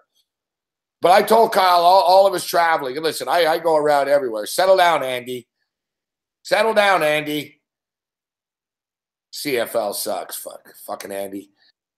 I know the CFL hate. It's just, be honest, I'll give Druzilla credit. Some of his one-liners that rip the CFL are pretty funny, but and I laugh it off. It's funny. You know, I don't hold it personally against the guy, but yeah, I mean, I stick up for the CFL. What do you want? So I told Kyle, we got to make it down to his neck of the woods sometime. He's always coming here. I've been to Atlanta, but I've never been to like Atlanta. I was just around a bus station and shit. I was scared shitless. So wasn't scared shitless, but you know what I mean? I'm just saying, it wasn't, you know what a bus station, dude? It's not the best area, Kyle, fuck down there. Like I smoked, I used to stop. I did the fucking $99 across America fucking on a Greyhound, not willingly. I didn't want to do it, but I didn't have a choice. I was stranded in Houston after the Super Bowl, and I had no money. Fuck, Mick was supposed to drive back, but Mick fucking abandoned me in Houston and fucking went to Phoenix, fuck. So I had no choice. And I got on a Greyhound, $99, fuck, man, from Houston, Texas to fucking Montreal. Fortunately, you know what? They go to Montreal Greyhound. Like, it was part of the $99 anywhere. You can go anywhere. Greyhound went for $99. That was the deal. Except the only catch was it was 4 days, Babano. 4 fucking days on a bus, man. All right? And, you know, it was a real cast of characters, let me tell you. So I used to fucking smoke. I had weed on me, and I'd get out, and I'd smoke in every town. That's how I was keeping my sanity. And I had no money either. So I wasn't eating and shit. It was a nightmare. So fucking, I'd be like, all right, I'm getting to fucking Baton Rouge. I'll fucking go for a walk in Baton Rouge and smoke a fucking spliff and get back there. Because there's all these little breaks at every fucking city. And I remember getting to Atlanta, and I went out, and I was fucking smoking, man. Like, fuck, these dudes started fighting around me and shit. There's fucking cops everywhere. And I was like, man, I can't smoke here, fuck. So I'll go down this street. And every foot I took, I got this feeling like, man, this isn't a good idea. Fuck where I am right now. Like, I was like, fuck, I was sticking out, man, too. Fucking people are looking at me. I'm smoking weed. Some dude goes, man, I wouldn't be smoking here, bro. There's cops everywhere. Fuck. I look around. There's fucking cops and fucking paneling robberies. You hear gunshots in the background. Yeah, Atlanta bus station was over the top. Like, and I was in a lot of those cities. Like, Atlanta was definitely the shadiest, fuck. And Kentucky was pretty fucking sketchy as well, to be honest. But Kentucky was just sort of deliverance and creepy-ish, fuck. I'll be honest, other than visiting Kyle Hamburg, there's no other reason I can think of off the top of my head why I would ever want to visit Atlanta, to be brutally honed. But I would do that for Kyle. Great city, Babano. Really, huh? Yeah. It's the Black Hollywood. All right. Dude, Atlanta's awesome. I don't like their sports scene. I don't like their sports scene. But entertainment-wise, you're saying it's pretty good? Oh, dude, it's a fucking Babano. It's a world-class city. Atlanta. It's like, what do you picture it? Like, what were you thinking it was like?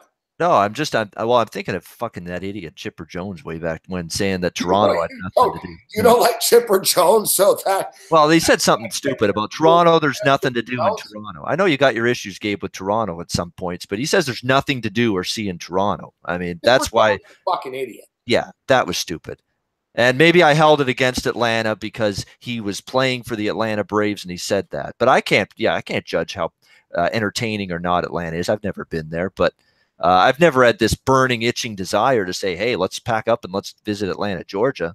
But I like other that. than Kyle, Kyle's a I like class that act. too, I consider Kyle a friend of mine now after meeting him a couple of times. He'd be a reason I would go there now and travel and see what it's all about. No, man, Atlanta.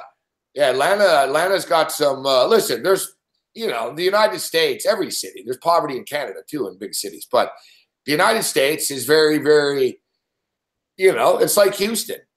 There's fucking dude. Houston's like a paradise, man. There's fucking hot chicks fucking everywhere, dude. There's a fucking row of dude, Babano. It's fucking Rice University, Houston University, and who's the fucking third one? There's fucking 3 like college football teams in the span of like fucking 10 blocks, bro. It's nuts. I'm in Houston. I'm like, holy shit, there's Rice. Fuck. There you see the stadium. It's right on the street. Oh, fuck. And then I'm like, right away, it's like, holy fuck, I never knew Houston and Rice were that close to each other. Like, it's like, boom, right there. Yep. And there's fucking bars and fucking barbecue places and chicks with big tits and fucking, it's over the top, man. People are fucking friendly and shit. The weather's nice. Houston's fucking awesome.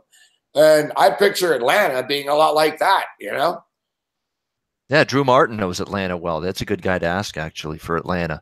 Oh, yeah. Atlanta strip clubs are world class. Drew knows. I think Drew's had an experience or two there. He knows. Yeah, Drew's from the South. He's from Florida. He knows all that region. Tell him. Atlanta's a great city. Yep. It's sketchy. You know what I mean? I'm not saying it's the safest. What the hell isn't sketchy, for Christ's sake? Dude, 10 people just got ran over and killed in Toronto here, but bad. Yeah, exactly. You're not safe anywhere.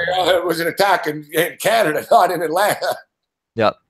It's 2018, where if we could build a place called Moron Mountain, it could fit 1 million people now with how nut barish people are these days. I like that. Moron Mountain. Yeah, it's good. All right. So let's move on from the hockey. Any closing thoughts on the hockey? The closing thoughts is I'll take Vegas whatever price they're getting in Game 3. Totals wise, I might stay out because you had 1 over, 1 under. Could go either way. It's probably going to be 5.5 again. Probably stays under this one because you get a change of venue. You might get it to be a little bit tighter. And Fleury's been great off a loss, so I don't know how many goals Washington in particular. I didn't give the under tonight. I gave the Caps, but I played the in-game on. I was like, fuck. I like under, so I was like, fuck. Yep. When 1-0, and I was like, man, this game's not going anywhere. Both goalies seem to be in the zone. It's not a shootout like the other night. So I'll go under 5.5, and then bing, bing, bing, they all started scoring. I was like, oh, I'm fucked. Dude, it was 3-2 after 20 minutes, after 40 minutes. They went the whole period without a fucking goal in the third. Yep. Hard to believe, but that's it's sometimes. That's what I'm saying, Hawk. Tell me, Babano, that if you were an over better, that you didn't think you weren't sitting fat and like a fucking bird watching a bunch of fucking shit down from a roof thinking, I'm going to go get this.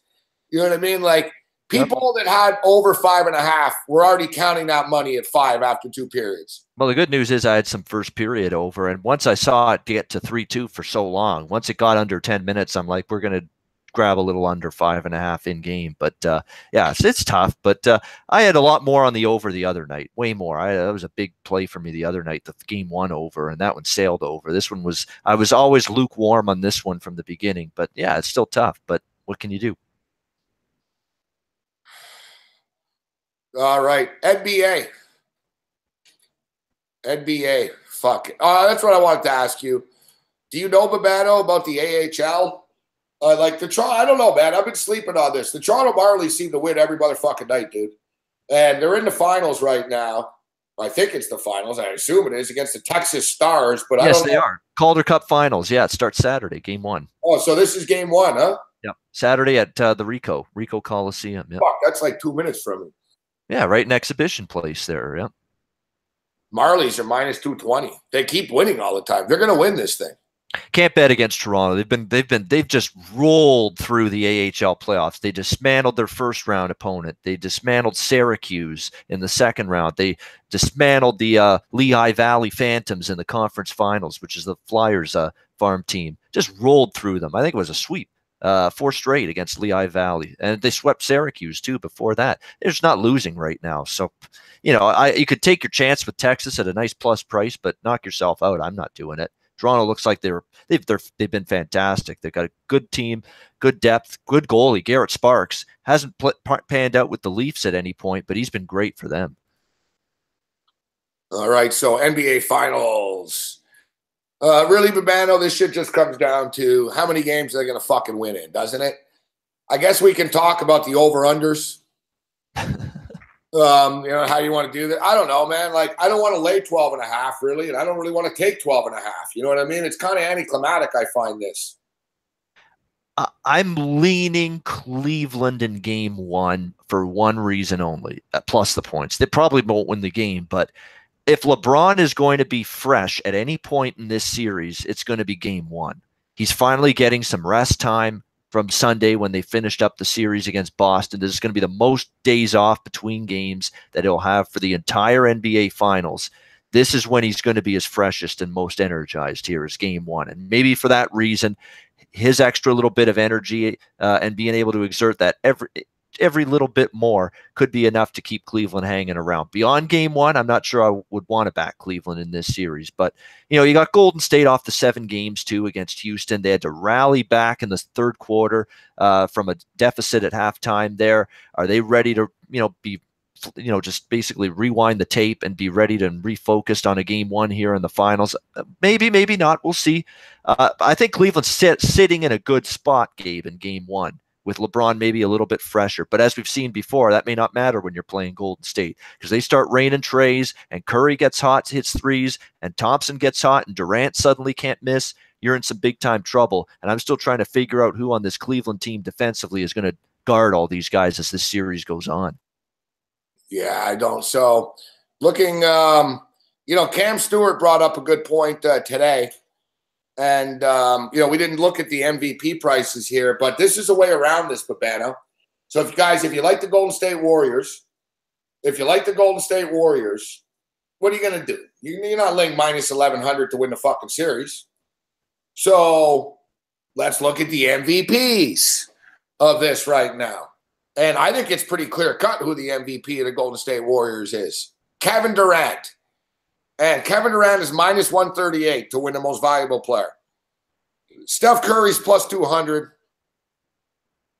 LeBron James is plus 700. Draymond Green plus 1,200. Now, they call it the NBA Finals MVP, but it's essentially the playoff MVP, Yep. It's not just, what they did in the series. It's the whole body of work for the most part. And quite frankly, Steph Curry hasn't been great. So unless Steph Curry suddenly hits fucking 16 threes in a row or something like this, and yeah, he heated up in the last game, systematically along the way, Kevin Durant will score 27 points, 28 points a fucking night. And I think Kevin Durant, now Klay Thompson's been playing well, but to me, guys, if you like the Golden State Warriors, why lay minus 1,100? You could go big on Kevin Durant to win the MVP at minus 138. You could essentially take Kevin Durant, Steph Curry at plus 200, and Klay Thompson at plus 1,400.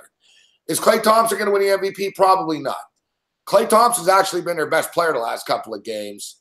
He's played well. Maybe the media would throw him a bone if he really kicked ass here. But to me, instead of playing Golden State, if you're not in on it already at a good number and it's minus 1,100, I would look at taking one of these Golden State Warrior players to win most valuable player instead of laying 1,100. You get Kevin Durant at minus 140. You get Steph Curry at plus 200. You get Klay Thompson at plus 1,400. Golden State's winning, and a Golden State player will be most fucking valuable fucking player. All right? It's going to be Kevin Durant when it's all said and done. It's basically been the same philosophy you've used many years in the past in the Super Bowl, too, rather than lay on the money line. Yeah. Earlier in the week in the Super Bowl this year, when Foles was plus 500, I grabbed it plus 600. I said, if you like Philadelphia, just take Nick Foles because they can't win the Super Bowl unless Nick Foles plays well. Yep. And here, if you're Golden State, who are you looking at being your MVP if they win these finals? It's going to be Durant or Curry, right? Like Klay Thompson, I don't know. Klay Thompson's had a bad playoffs overall. Can he have a hot finals? Because remember, it's important to point this out to everybody. This is finals MVP. This is not playoffs MVP. So really what matters here is your performance here in the NBA Finals specifically. So what you did before really doesn't matter. It's how you play in this series here with this Finals MVP award. So there's a chance for Thompson, but I'd still stick with Durant or Curry. It's got to be one of those two, you would think, if Golden State's going to roll. Or how about this? How about the Golden State Warriors win? LeBron James MVP. LeBron James fucking scores 42 fucking points a night, averages 45 points a night in the series or whatever. Everyone on Golden State puts up 22 a night. No one really stepped. Like, if you look at Golden State in that last series against Houston, no one was dominant. You know, Klay Thompson would go on a little run for a quarter or so. Steph Curry got hot in 2 games at a 7.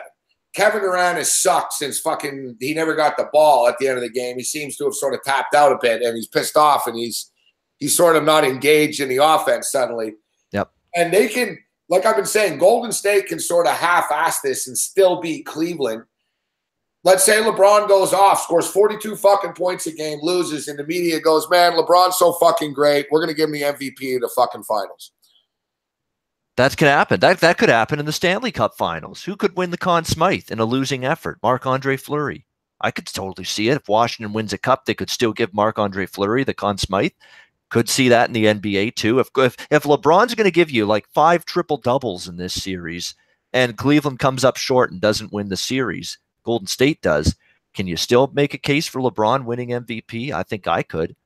What if he had like 5 triple-doubles or 4 triple-doubles in 5 games? He goes 6 games and he puts up fucking exactly 6 triple-doubles, and everyone on Golden State only, has sort of, Curry scored 24 one night and Durant one night, All right, so here it is. Jerry West. That's a good point. I mean, if they lose in 4 straight, it would be difficult. They get swept. It's no good. They need to sort of you got to win a game or two. If they got to win a game or 7 and LeBron fucking went off every game, I guarantee you he's the MVP. Yeah. I mean, you got to consider him as an MVP, even if they lose in 5 or 6, and this guy's like pouring it out on the court all night, every night, and giving you 38, 40 points, 10 rebounds, 10 assists. He's giving you your typical LeBron James that we saw in a couple games late in the Boston series. You got to consider it because really Cleveland's going to go as far as he takes them. Let's be honest. Jeff Green might chip in here and there. You might get Kyle Korver for a 4 or 5 minute stretch where he's hitting his threes and is in a little hot spurt. Maybe even J.R. Smith rediscovers his 3-point shot for a minute or two. I don't know where the hell he's left that. He's left it in the gym, apparently in the practice gym. Where's that been for J.R. Smith? He was atrocious in the Eastern Finals. So, but at the end of the day, if Cleveland's going to win this series or even be competitive, push it, win a couple of games, the only guy to consider for MVP would have to be LeBron, of course. 1969. 1969 is the guy to lose and win the MVP. And that was Jerry West. I think Ron Hextall won the MVP when the Flyers lost, actually, of the playoffs. Interesting. Yeah, so, I agree. Actually, I kind of agree with Jazz here about that. You're right. Losing in 5 is tough. Losing in 5 would be very difficult to give him an MVP in that spot. Well, you almost have to push it a little bit. They're plus 160. It's plus 160. That's the odds for the Warriors to win in 5. For them to win in 4 straight is plus 260. Now, look, I agree with what Pete Annapolis told me today on our radio show. And he said, I think they're going to win in 4 and 5, but every game will be closer than people think. Yeah. They're not going to kill Cleveland, but they'll do enough to win every game. They almost seem bored, Golden State. I'm expecting a boring finals. Like, I'm not expecting good basketball. I'm expecting Cleveland to sort of be overwhelmed and Golden State never really that good, but hey, look, they win by fucking 10 every night type shit, And the spread's 12, so it's tough to deal with it. But I really believe, Babano, the best way to attack this is to bet the MVP prop. And I see, what's up, Big Man on Campus's question? What is it, the shirt, Big Man? He's like, I got to wonder about Babano. What is it, the shirt you're wondering about? Before. I don't know what he's Babano, you come on the show, you just want to talk sports, and You know, you No, can it's okay. talk about fucking About my Soup shirts, Fest. my Soup Fest. You know, what's so good about Soup Fest? What's so good about the Hamilton Ticats? All this stuff. Man. Yeah.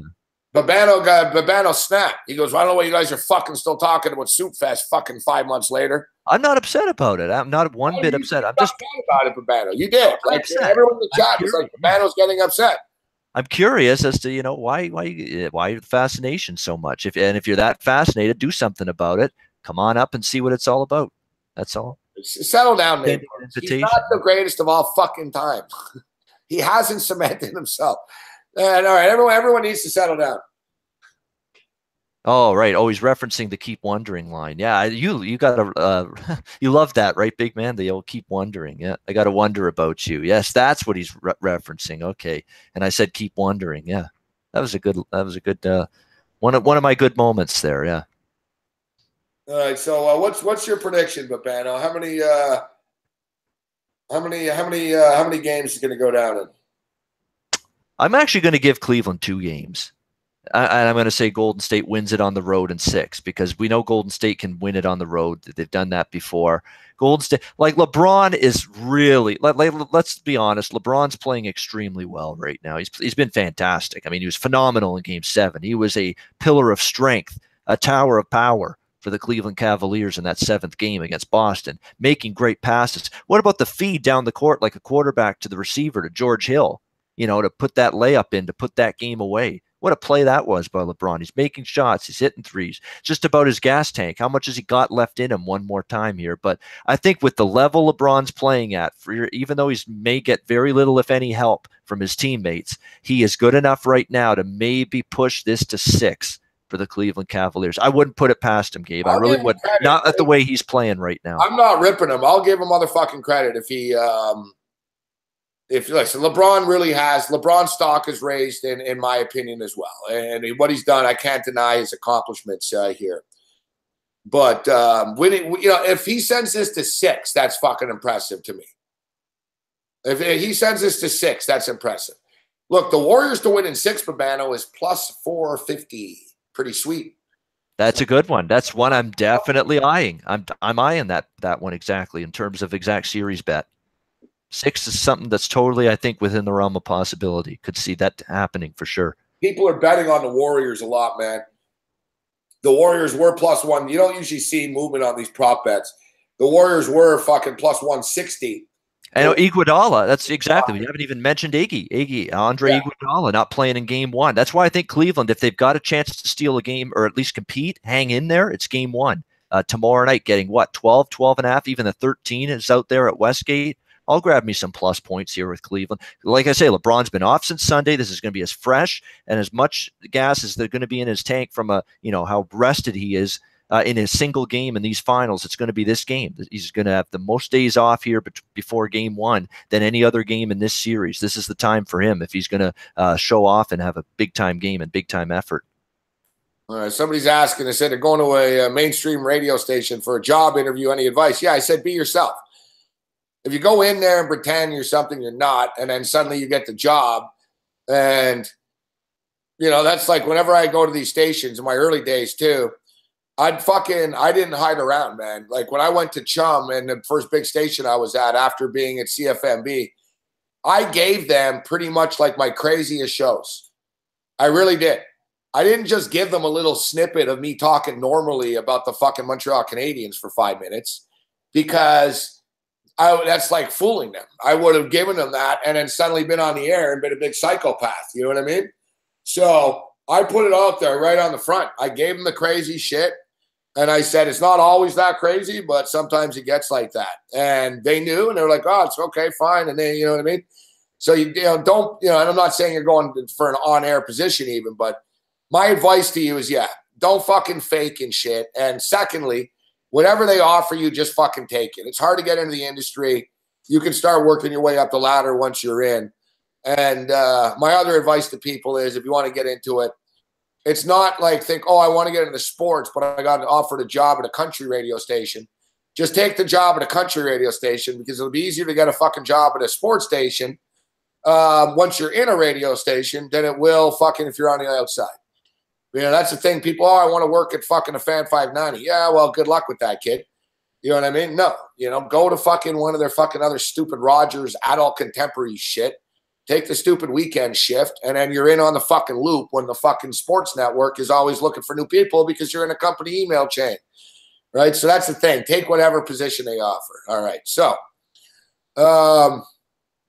like Big Man, yeah, Big Man could easily be a mainstream radio host. He's got that kind of talent, Big Man. The question is, would he get that kind of opportunity? And that's what it all comes down to in the end, right?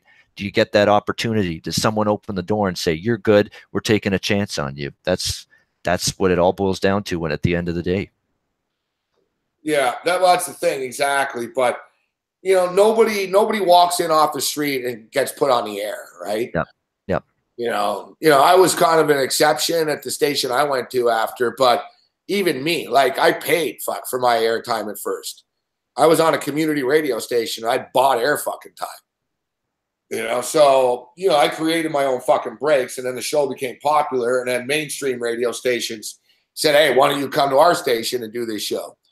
Right? So, yeah, the key is to get the foot in the door. And like I said, a lot of people want to get into sports radio, but they think that they're going to start covering the fucking Toronto Maple Leafs in their first week or something. Yeah. It's like, kid, why, you know what I mean? All the time, dude. You know how many fucking people have met fucking telling me this shit? I'm like, what do you want to do? They're like, well, I'd like to be on Hockey Night in Canada. I'm like, wow, they're not replacing Don Cherry with you. Fuck. You know what I mean? Yeah. Like, get Good luck with that. Like, you're better off with a niche. You know what I mean? Like, I got lucky in my career with MMA, actually. I was sort of just the right time. MMA was new. No one was covering it, really. MMA was new. Still that underground sensation back then, yeah. Yeah, so, like, you're not going to have more credibility talking about the NFL than people already, or the NHL or this stuff. So it was a new sport, and I had all these MMA people coming to me because they're like, oh, let's go to the crazy late night radio guy. He'll support us, right? So suddenly I was covering, like, local shitty MMA events before the UFC was big even. And then when the UFC started to grow, I was like, the MMA guy, and I got fucking – I got a lot of shit out of it. I made a lot of money off the MMA world. But anyways, there's my advice. Big Man, how do you do it?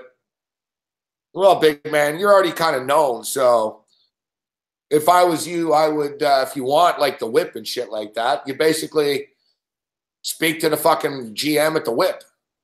You know what I mean? Send a guy a fucking email and say, hey, listen, I do a fucking YouTube shit and this is my work. I want to do a show on the whip or do hits or whatever. You got to start somewhere, right? Unfortunately, some of these program directors at these radio stations, they don't have a clue what would be entertaining radio. They'll just hire some. That's the thing. They don't want entertaining radio. They don't want anyone that's going to challenge the status quo. Right? Exactly. You're going to ruffle some feathers. Going to show people what the real colors are. You can't get a job at like the fucking Whip or like at the Fan in New York and then rip the fucking Mets. You know what I mean? Oh, exactly. Like, people think, well, I'll tell it like it is. Yeah. If you're Mike Francesca and you've been there for 38 years, you can fucking rip the local team. Yep. If you're some fucking shithead kid that's never been on the fucking radio before, no one knows who the fuck you are, you don't have the ball, you don't have the currency to rip them, That's what I used to piss the Montreal Canadiens off for, because they were like, who the fuck is this fucking kid guy? He's a fucking nobody that came out of nowhere, and he rips us all the time. Like, and whatever, man. I was fucking hated and basically blackballed. They took my press pass away. They banned me from the playoffs. Like, you fucking name it.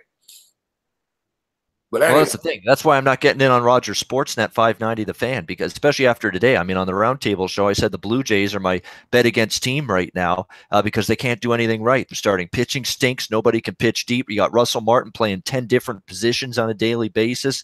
You got a bunch of guys that are swinging and missing and striking out all the time. If I just rip them to shreds like that on 590 The Fan, I'm not going to last too long there with their precious Blue Jays. Ooh, can't say anything about those guys. We'll do a business night symposium sometime if you guys want. I actually considered opening up my own media school. I really did. Like, I know people, they go to these fucking university courses and shit, and it's all bullshit. It doesn't help them. If you either, basically there's two ways. There's only two things, guys, in this industry, all right? Very few people are going to get on the air. You either have it or you don't. You either have charisma and a personality or you don't. It's not about knowing sports. It's not about, you know, oh, I know more than this guy. This guy's stupid and whatever. It's about entertaining people. Are you going to be able to sit in front of a fucking camera for 3 hours without a guest and talk to people into a computer? Can you talk about fucking 15 different sports? Or are you an expert on one fucking team? That's right. There's a lot of different. It's not an easy trade, right? And a lot of people think, oh, I know this and I know that. Especially like in football and shit. You look like a lot of people have great takes and shit like that. But fuck, man, they take 13 minutes and it's like, holy fuck, dude, you're boring everyone. Get to the fucking point. Get to the stats. Get to the win. And that's the skill. Like you look at guys like on fucking TV and shit. Like even a guy like Jimmy Johnson. Jimmy Johnson's good. He knows you got 60 seconds. You don't have 4 minutes. There is no 4 minutes. The fucking halftime show is 8 minutes, okay? And there's Howie Long, there's Bradshaw. So all you motherfuckers, you've got about 75 seconds to talk. And we expect some good analysis in this. So it's really a skill to be able to break down shit in a compact bumper sticker, bam, tattoo it with a good point and get in and out. So it's a real art. And I'm not saying I'm a master at the art, but I know all the tricks. And I see people on fucking TV and the radio, and I'm like, God, their fundamentals are bad. I'm like, you're supposed to fucking say what network you're on. You're supposed to fucking say your name. You're supposed to say who the guest is a couple of times through the interview to let people fucking know that just tuned in. There's like a fucking list of 100 things that these shitheads don't do and don't know, but that's not my problem.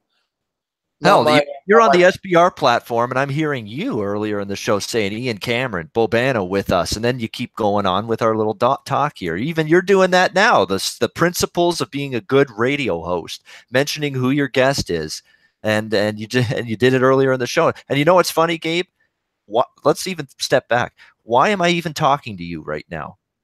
All these years later, why am I even talking to you right now? Because I once upon a time thought you had interesting, entertaining takes and started watching you and listening to you on a regular basis. And that's why I'm talking to you right now, basically. Cool. I appreciate that. That's really what it all boils down to at the end.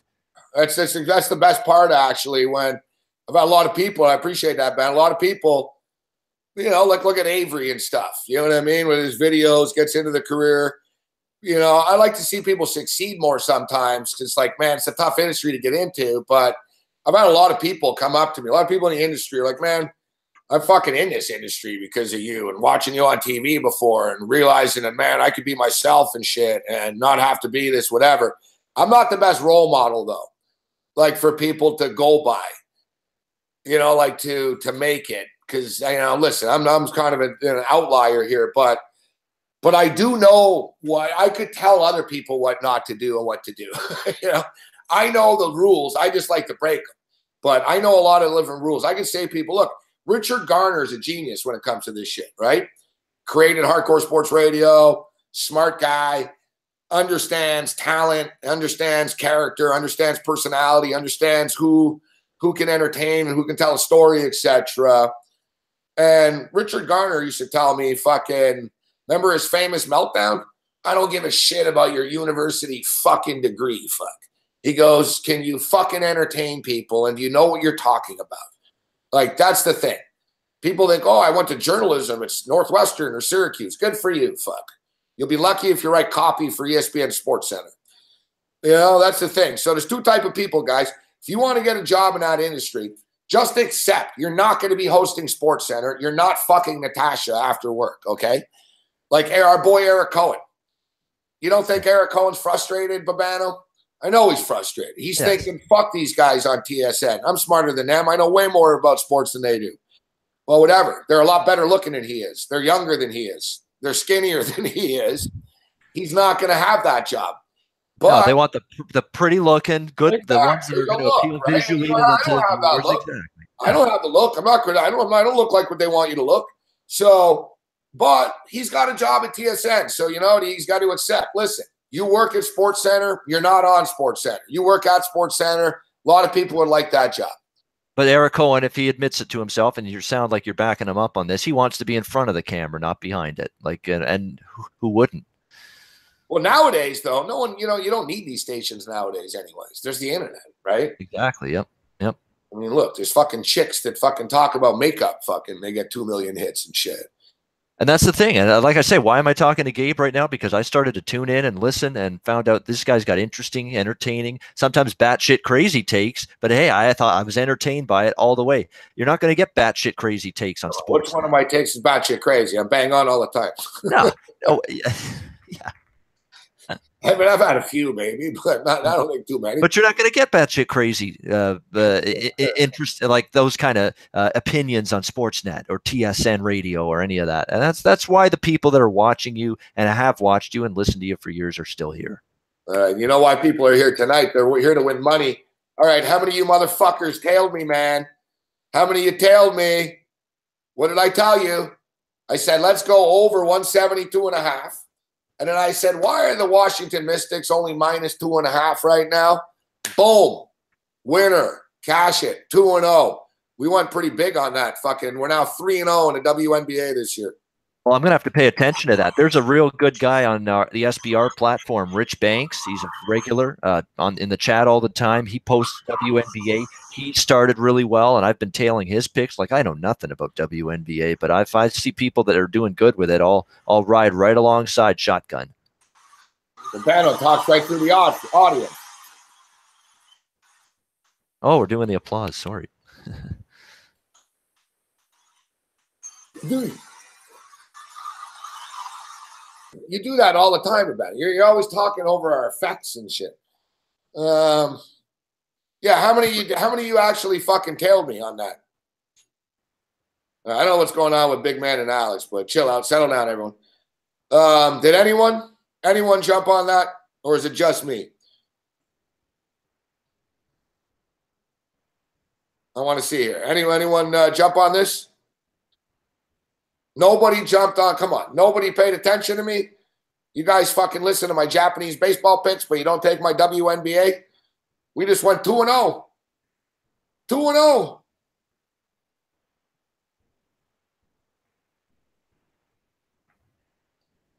Nobody? Crickets. All right, here's Blaker. He tailed. What's going on? All right, there's Walter. There you go. I knew a couple of you guys would. Like, there you go. Good shit. Mystics, man. They won by 8. There you go. Congratulations, WNBA. Hey, WNBA and CFL. That's the lion's share of the attention for the next month and a half. The picks. I talked here. That's why I mentioned it. I said, hey, after the hockey game was over, we were like, hey, and I was like, oh, there's WNBA action.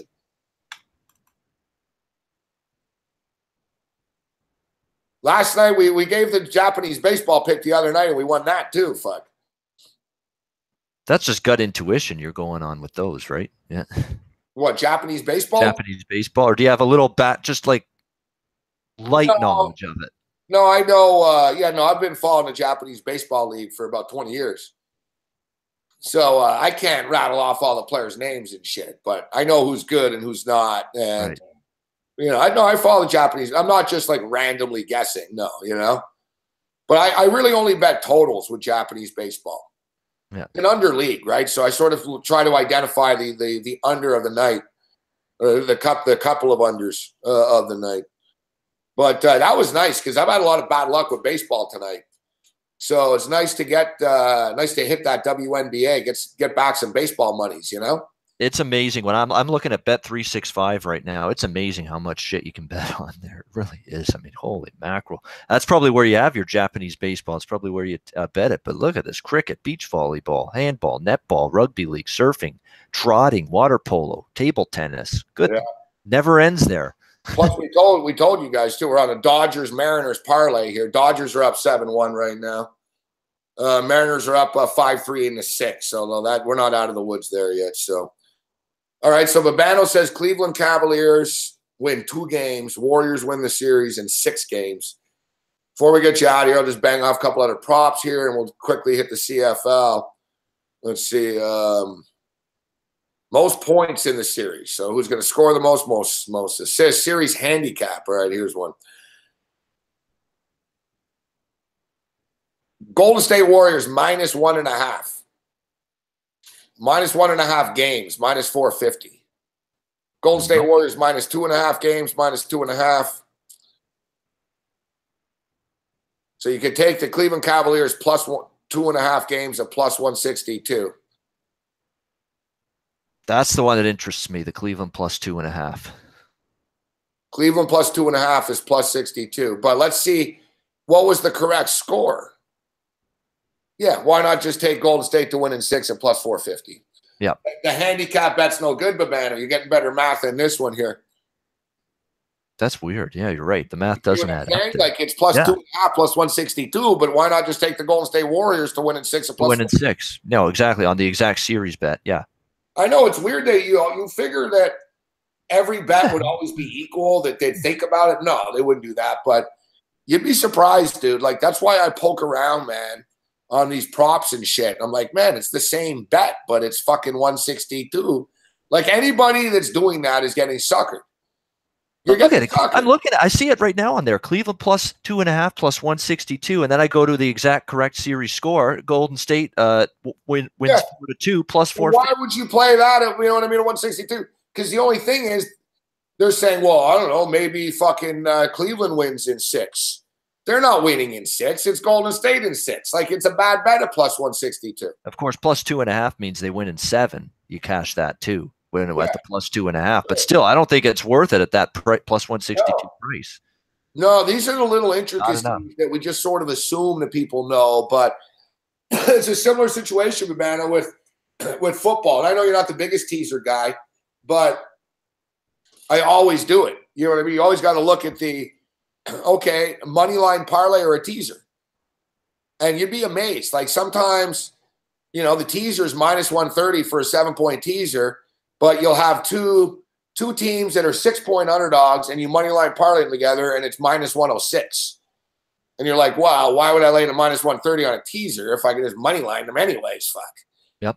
You know, so I always compare the two, and there are often discrepancies of upwards of 20, 30 cents, Babano. That's why it's always good to read, slow down, take a breath.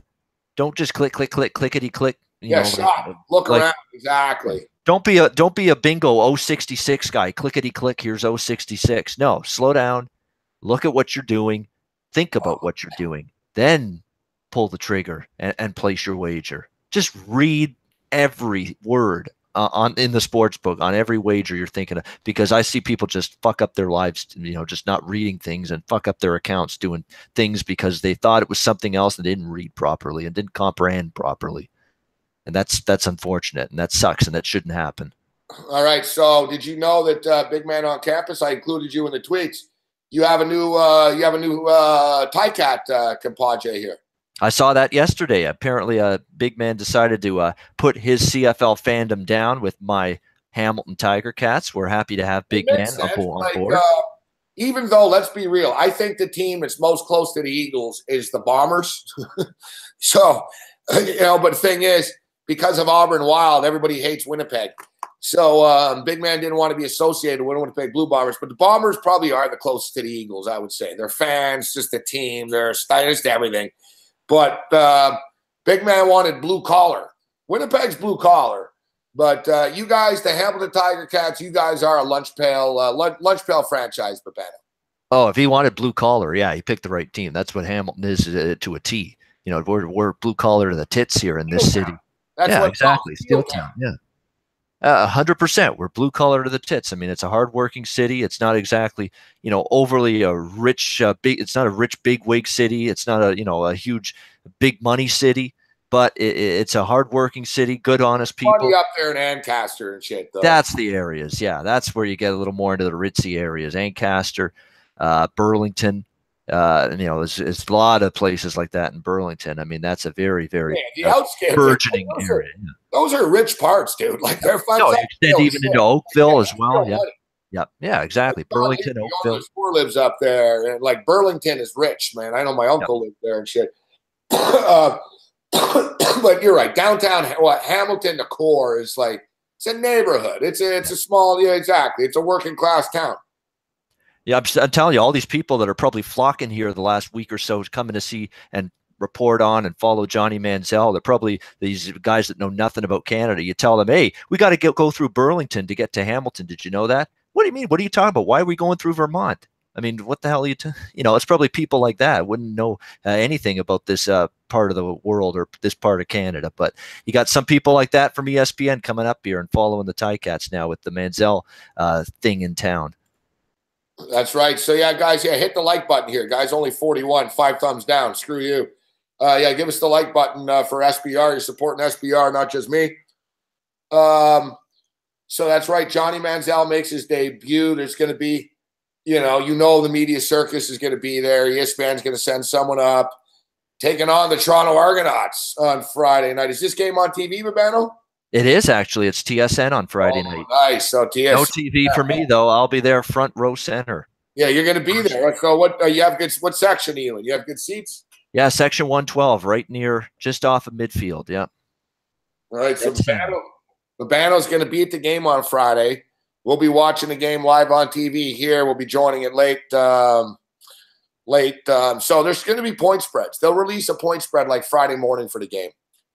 Might even be Friday afternoon because I didn't see a Saskatchewan-Edmonton line till like noon or 1 o'clock, like 4 hours before the game. So it's very late, and it's only at a few books. I saw Bet Online, I saw Jazz, I saw 5 Dimes, and I saw Bet365 had lines on the Saskatchewan-Edmonton first preseason game. That was it.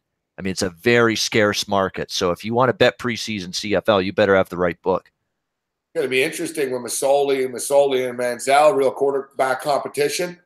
I think the Hamilton Tiger Cats have more to prove right now than the Argos do in training camp. Yet I'll tell you what, the backup quarterback, Babano, for the Toronto Argonauts this year, James Franklin, and big man, you may remember him. You guys, college football fans, Americans, you guys tuning in might remember James Franklin. Remember Missouri Tigers? Remember when Missouri went into the SEC for the first years, and they were good. They made it to back-to-back SEC conference championship games with James Franklin as their quarterback. He was decent with the Edmonton Eskimos, actually, Franklin. It looked like he had a CFL future as a starter, but he's not as good as fucking Mike Riley is. So, but to me, he's a good backup. He's an upgrade than Cody Fajardo is that we were talking about last week. It was a good trade. I agree. I think James Franklin's is a very good CFL backup now to Ricky Ray. And let's be honest, he's going to be waiting a lot longer behind Mike Riley in Edmonton to be a starter than he will be in Toronto behind Ricky Ray. I mean, he's got a faster, clearer path toward maybe being a number 1 quarterback sooner rather than later with Toronto than he does with Edmonton. So this is a good trade for Franklin. There's a battle going on with the Argos with the backup job. There's a huge battle going on with Hamilton. It's wide open. They've got a ton of quarterbacks in their camp battling for the number 2 job behind Jeremiah Masoli. Manziel's one of them. Vernon Adams is one of them, but he's injured. By the way, he got injured this week. He is not going to get any reps in this game. They're going to sit him out this week. Yeah, so it's going to be Manziel coming in after Masoli. Masoli, according to June Jones, is going to play a couple drives. Then late first quarter, Manziel comes in for his first game action. Late first quarter, he'll play the second quarter. And Jones says he might even play into the third quarter a bit. Then you're going to see Dane Evans out of Tulsa after that. Not bad either, actually. Yep. It was a great college quarterback, Dane Evans. Great arm, could move a little bit in the pocket. And Dane Evans made me a lot of money with Tulsa when he was the quarterback there. I bet overs. I bet Tulsa a lot from a side standpoint. Who's the third string? I got to think about it. I got to look it up. I should know. I've been following the Argos too. Who's the third guy in the Argo camp here for the quarterback? Because he's going to get some time in here. Yeah, behind Franklin. Let me take a look here. I think it's like a Canadian. Let's see. I think you might be right there. Yeah. They got a Monty Edwards. It's Dakota Prukop. That's right. He played at Oregon. Dakota Prukop. Yeah, another Oregon duck. Dakota Prukop. That's the guy. That's the guy. Yeah, that's the guy. They've got a Noah Picton, but he just got drafted out of CIS football from Sacramento State. Can you believe that guy's still kicking around? I can't believe it. McLeod Bethel Thompson, who was like the prototypical bet against NFL preseason quarterback for years. Former Philadelphia Eagle. Listen to this guy's career. This is a definition of a journeyman. So over under 11.5 teams he's been with in his career. See, but he's accomplished more than you and I in sports. No, you can make a really good career out of that. San Francisco's fucking high school football player of the year in 2006. He went and played football at Sacramento State after transferring from UCLA. So he went to UCLA, but he transferred. Then he played in the Arena Football League for the San Jose SaberCats. 2012, he was signed by the Minnesota Vikings. Lasted the year, but did not play a game. That's where I remember him from. Fuck. He was released by the Vikings, signed with the fucking San Francisco 49ers, released by the Niners, re-signed with the Niners. Then in 2014, he was signed by the Patriots on September the 4th, released on September the 9th, signed by the Minnesota Vikings on October the 15th, released, signed by the Miami Dolphins on December 13th, released by the Dolphins in 2015, signed once again with the San Francisco 49ers practice roster. Released. And then he was released. Then he signed with the Philadelphia Eagles. And released. He lasted 6 months with the Eagles. And released. Then he was re-signed by the Eagles twice. So he actually got through the year with the Eagles. Pretty much. Released. 2016. Okay. And then he was released and he signed with the Winnipeg Blue Bomber practice. He was like, all right, I'm fuck the NFL. It's not working. He went to the Winnipeg Blue Bomber practice roster. He was then released. He signed September 20th. He was released October the 19th. Holy motherfuck, man. This guy's been signed and released like fucking 15 times, man. I know, but as you said, he's a lot richer than we are. Well, at least that's it. You and I can't walk into a bar and say, yeah, I played for the Vikings. Yeah. I played, like, even his buddies would think he's lying. What do you mean you played for the 49ers, the Vikings, the Dolphins, the fucking 49ers, the Toronto Argonauts, the Winnipeg? He's like, yeah, look it up. Fuck, I was on all those teams. Like, but man, I'll think about it. It'd be cool. He's probably got like a basement full of just every team's jersey with his name on it. Like, I was on that team for 2 weeks. I was there for 3 weeks. Wow. I mean, that's some kind of ride. That's some kind of journey. Wow. Talk about you never have to unpack your suitcase. You know, he's basically been doing what Kevin Glenn's done all these years. You know, never has to unpack the suitcase. What are you asking about the CFL for overtime? What's your question? By the way, Kevin Glenn, Gabe, he's with the Edmonton Eskimos. He signed there in the offseason. This now completes the grand slam for him in terms of the CFL. He's now played on every single CFL team. Every single one now.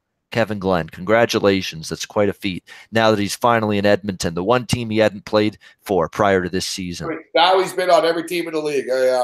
Yep. I'd like to see him win a Grey Cup. But he's a good guy. He pisses the hell out of you sometimes betting on him, but as you know. Yeah, he's a Canadian Football League's. I always call the Canadian Football League's Ryan Fitzpatrick. Yep. Kevin Glenn's the type of dude, where, like, Kevin Glenn will, in the first half, will throw 3 touchdowns and like 240 yards. Oh, he'll light it up. And you're like, holy fuck, Kevin Glenn's fucking playing well this year, man. And, I don't know how this guy, why does he get traded? I don't know how he's never won. And then right around like midway through the fourth quarter, second half, you find out why he did it. Right to the opposing linebacker for no good reason. And you're like, why would you do that? He's the classic example. You know who he is? He's fucking Andy Dalton, bro. Like he goes 21 for 24, and then it's like 3 interceptions in a row. Like, he can't play 60 minutes without fucking up this guy. That's pretty true about both of them, Dalton and Kevin Glenn. When's the last time you saw mistake-free, error-free football for an entire game from either guy? But he makes plays. I can think of one. Not shit. No, he is. He can make plays. But, then he'll turn it over. But he can make plays for the other team as well. That's the thing. Yeah. Yeah, he's a Texas A&M Aggie. Remember, he played for the Aggies. Yeah, I'm fired up for the CFL. Me and Bettman, we're going to the game, guys. So if you're in Toronto, you can come down to the game.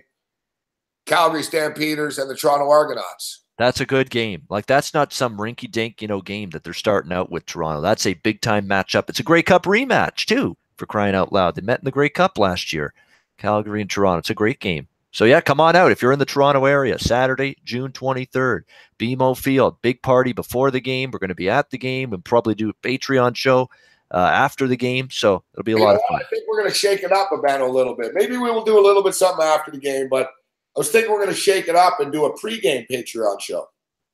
Oh, that's fine.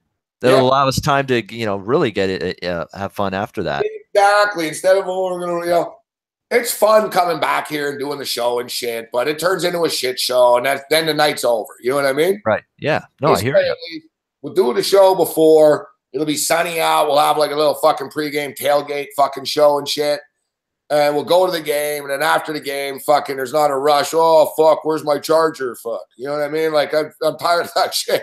Oh, I got to get back my computer. After that Raptor game, I would have preferred just to go to a fucking bar after, right? Instead, I got to come back and fucking, so we'll have a good time fucking before the game. We'll do a little show. And then after Saturday night, no rush when we leave the stadium there, No, exactly. I think that's a great idea. Game on after, so we can fucking go watch the game in a bar or something like that, Is there? There's a second one after that. Okay, there you go. That's a double header. Yeah, I'm pretty sure there is. All right. Yeah, I'll double check, but I think you're probably right. Usually they have a double header on Saturdays early in the season. I'm pretty sure there is. I'll tell you right now. I think it's Winnipeg, BC, actually, now that I think of it. Something involving BC, obviously, if it's going to be a late game. Yep. No, there isn't. So no, I was wrong. It's the only game of the night. Oh, okay. Well, for those of you in the United States, listen, Babano's got you covered. McCannis, these guys are going to be all over the CFL. I'm going to be all over the CFL this year. I'm more excited for the CFL start than usual. I'm always excited. I love the CFL, but like I'm following camp battles. I had the Daily Roto Ben Kramer guy on today, CFL Daily Roto expert. So like I'm on top of this shit. Quarterback battles, running back battles in camp and all this. So I'm pretty much on top of stuff. But for those of you in the United States, guys, you will be able to watch these games. Every CFL game you will be able to watch. Jazz wants this shit show. Yeah, don't worry, Jazz. We'll do something when we get back at 2 a.m. Oh, Mr. Gogster might be in. So the good. Yeah, come on down. Mr. Gogster was fun with Jimmy the Bag and you and me and Gabe. Yeah. Gogster welcome to come down. So, like I said, what the hell was I going to say? Oh, that's it. Yeah, every game. If you guys are in the United States, you'll be able to get every game. Every game is either going to be on ESPN2. A few of them are even on ESPN. Like the rare once in a while, they'll be ESPN if ESPN's got nothing else going on. But generally, it's ESPN2, ESPN3, and then online. The ESPN Plus and the new ESPN Plus, ESPNU. But whatever. If you get ESPN, you log on the internet, or it'll be on ESPN TV. So you'll get every motherfucking game. Plus, we can send you the links. We'll be watching the games live on these shows, too. So we got preseason action this week. There's numbers on the games. And in fact, there's a fucking game tomorrow, Babano, Montreal at Ottawa. Yeah, that's on TV, by the way. Montreal, Ottawa tomorrow night will be TSN as well. NBA Finals. This is what I'll watch. Yeah, because when's that game? 7:30, and the finals won't start till 9. It'll be 9:20 probably before they tip off. First half, we'll see how bad I don't know, man. I know it's only preseason, but fuck, I think we should just take Ottawa. I'll tell you what, but the one bet on thing for Montreal going into that game tomorrow night is that they got a quarterback battle going on. That's about it. Yeah, but a battle, yeah, like that's like two drunk guys fighting over a beer can. Fuck, to return for 5 cents is a battle. Doesn't mean it's good. Drew Willie's fucking terrible, and he's the starter. And then after that, those rest of those guys, what's his name? Schultz and fucking these other stiffs, they're terrible, these guys.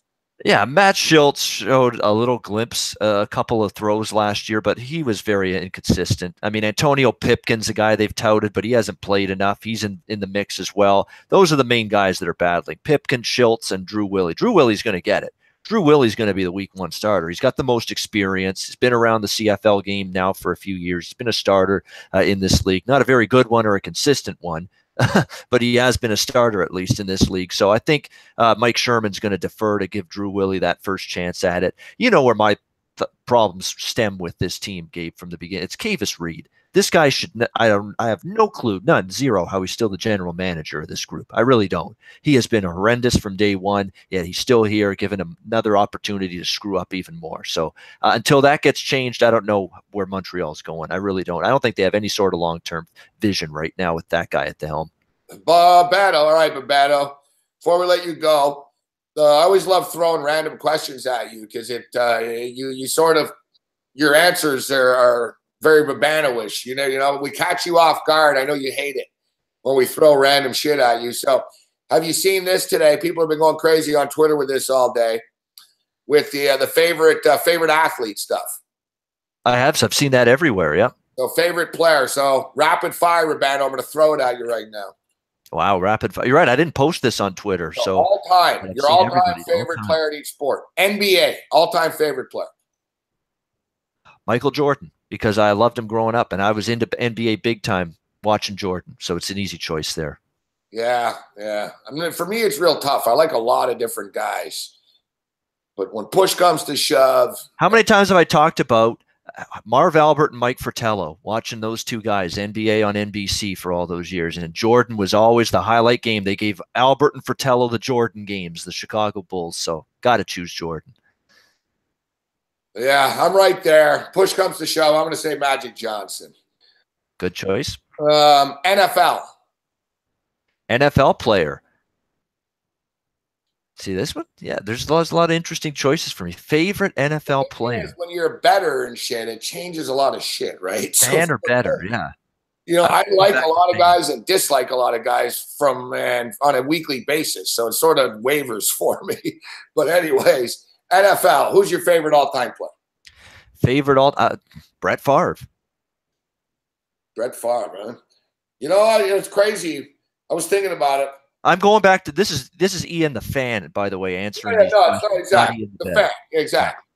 It pretty much, to me, this is sort of like your first love. You think back, like if you're a kid, or like who do you really, you know what I mean? Yep. And for me, I come back to fucking Walter Payton.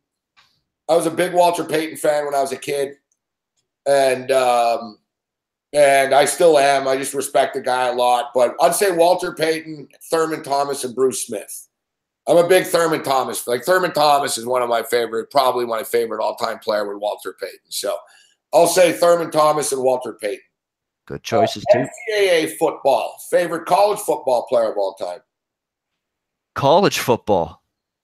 This is going to surprise people, but because when I started to get into college football, this guy was always on my TV at the time. This is a real strange one. Chris Wenke.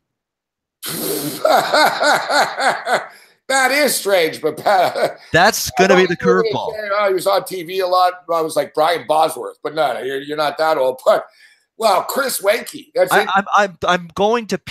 talking about players. National champion with Florida State. Yeah, and the thing is, though, these are players that got me into the sport. Like Brett Favre, I was really starting to really get into NFL. Michael Jordan was when I was really getting into NBA. Chris Wenke, college football. Because actually college football is the one I didn't start watching until I was almost a teenager. It is the most random answer we didn't expect. That's why I'm choosing him. Yep. Hey, I'm being honest anyway.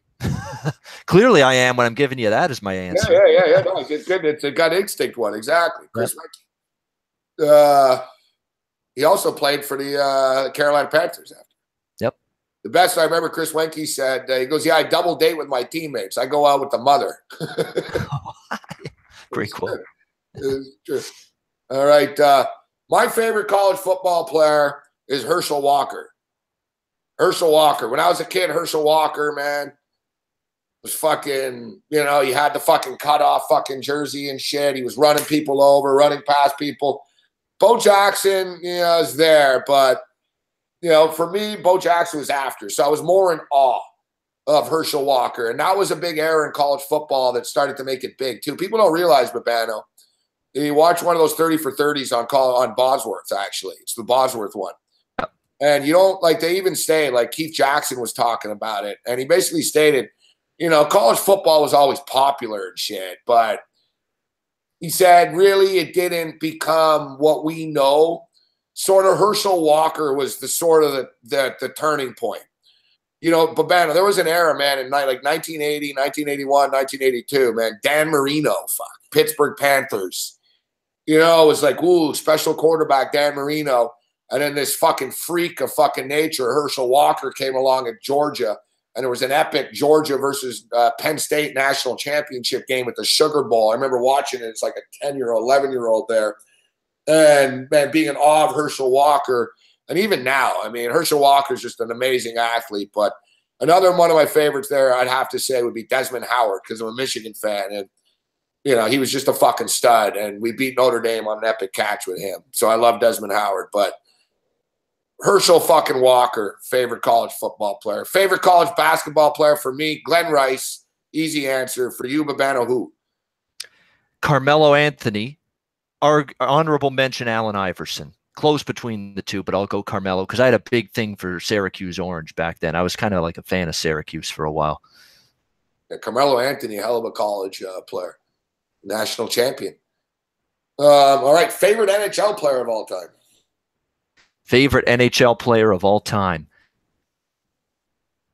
For me, I'm trying to think. The one I had the most enjoyment growing, I'll say he did everything. Wendell Clark, growing up. Wendell Clark. Wendell Clark, yep. My favorite NHL player of all time, Guy Lafleur. The Flower. Guy was on the Memorial Cup panel one time during the Memorial Cup just now. Still does a great interview. Very classy man. Great to hear him and see him. He looks like he's doing well still, Guy. Oh yeah, Guy's aged well. Like he has. For a guy, he must be like nearly 70 now, probably in that range. And yeah, no, he's aged well. He's had a crazy fucking life, that guy too. Yeah, I'm a big Guy. I love Wayne Gretzky too. I was a big Wayne Gretzky fan. My favorite hockey players: Patrick Waugh, Wayne Gretzky, Bobby Orr. But Guy Lafleur is my guy. Like Guy Lafleur is my favorite player of all time. And like Guy Lafleur, Ken Dryden, Bobby Orr, Wayne Gretzky, and Patrick Waugh. I like it. Matthias says Dominic Hasek. Get that European flavor here with Matthias. All right. Favorite boxer of all time. Favorite boxer of all time. Evander Holyfield. Oh, that's a good one. Yep. Evander Holyfield. Yeah, I like Evander Holyfield. I saw a ton of Evander Holyfield as a kid. That's it's the same theme with all of these choices of mine. What got me into the sport most? Exactly. That's the thing with these memories, right? Because there's a lot of guys. I didn't play this game on Twitter because it's, you know, there's a lot of names and different shit, different circumstances. But to me, it really is like, yeah, when you were a kid, who was it? Like right away. You know what I mean? For me, my boxers kind of would surprise people, actually. I can't say Muhammad Ali. I mean, I love the legacy. I saw a bunch of his fights on tape. I know the history, the legacy, but I just wasn't growing up with Muhammad Ali. I was past my time, past my era, yeah. Before your era. Before my era, that's what, yeah. Yeah, you know, for me, it's funny. My favorite boxer of all time is a guy that beat the shit out of Muhammad Ali, and I watched it. I remember, man, it was like 1978. I was like 8 years old. I swear to God, it's a memory like I remember like it was yesterday, man. I remember I was at the mall with my mother, and I remember telling her, Mom, I'm not playing around. We have to get back home. And think about this, dude. Muhammad Ali and Larry Holmes on free TV. Fuck. It used to be free. Howard Cosell, Wide World of Sports, ABC and shit. I remember telling my mother, and I swear to God, I still remember walking up the hill fast thinking, fuck, I'm going to miss Muhammad Ali and fucking Larry Holmes. I was a big boxing fan when I was a kid, and I was a Larry Holmes fan, fuck. Yep. I've had Larry Holmes on my show, too, and I told him that, too. I said, you know, I was cheering for him when I was a kid, and it was hard for Larry Holmes because Larry Holmes was a sparring partner of Muhammad Ali, but Muhammad Ali's time had come, man. Larry Holmes had to beat him, fuck, you know? And he didn't want to beat him up, so he was trying to take it easy on him, but he ended up fucking him up pretty good. I'm a big Evander Holyfield fan as well, though. But there's some good choices. That's good choices in the chat. Roy Jones Jr. I saw a lot of. Riddick Bowe. Riddick Bowe is another one that I saw a lot of. Obviously Tyson. Yeah, like obviously Tyson. You can't watch 90s boxing and not see Mike Tyson. Oh, I love Mike Tyson, obviously, but for me, we're going back to the older days. So my guy too, when I was a kid, was fucking Thomas Hitman Hearns.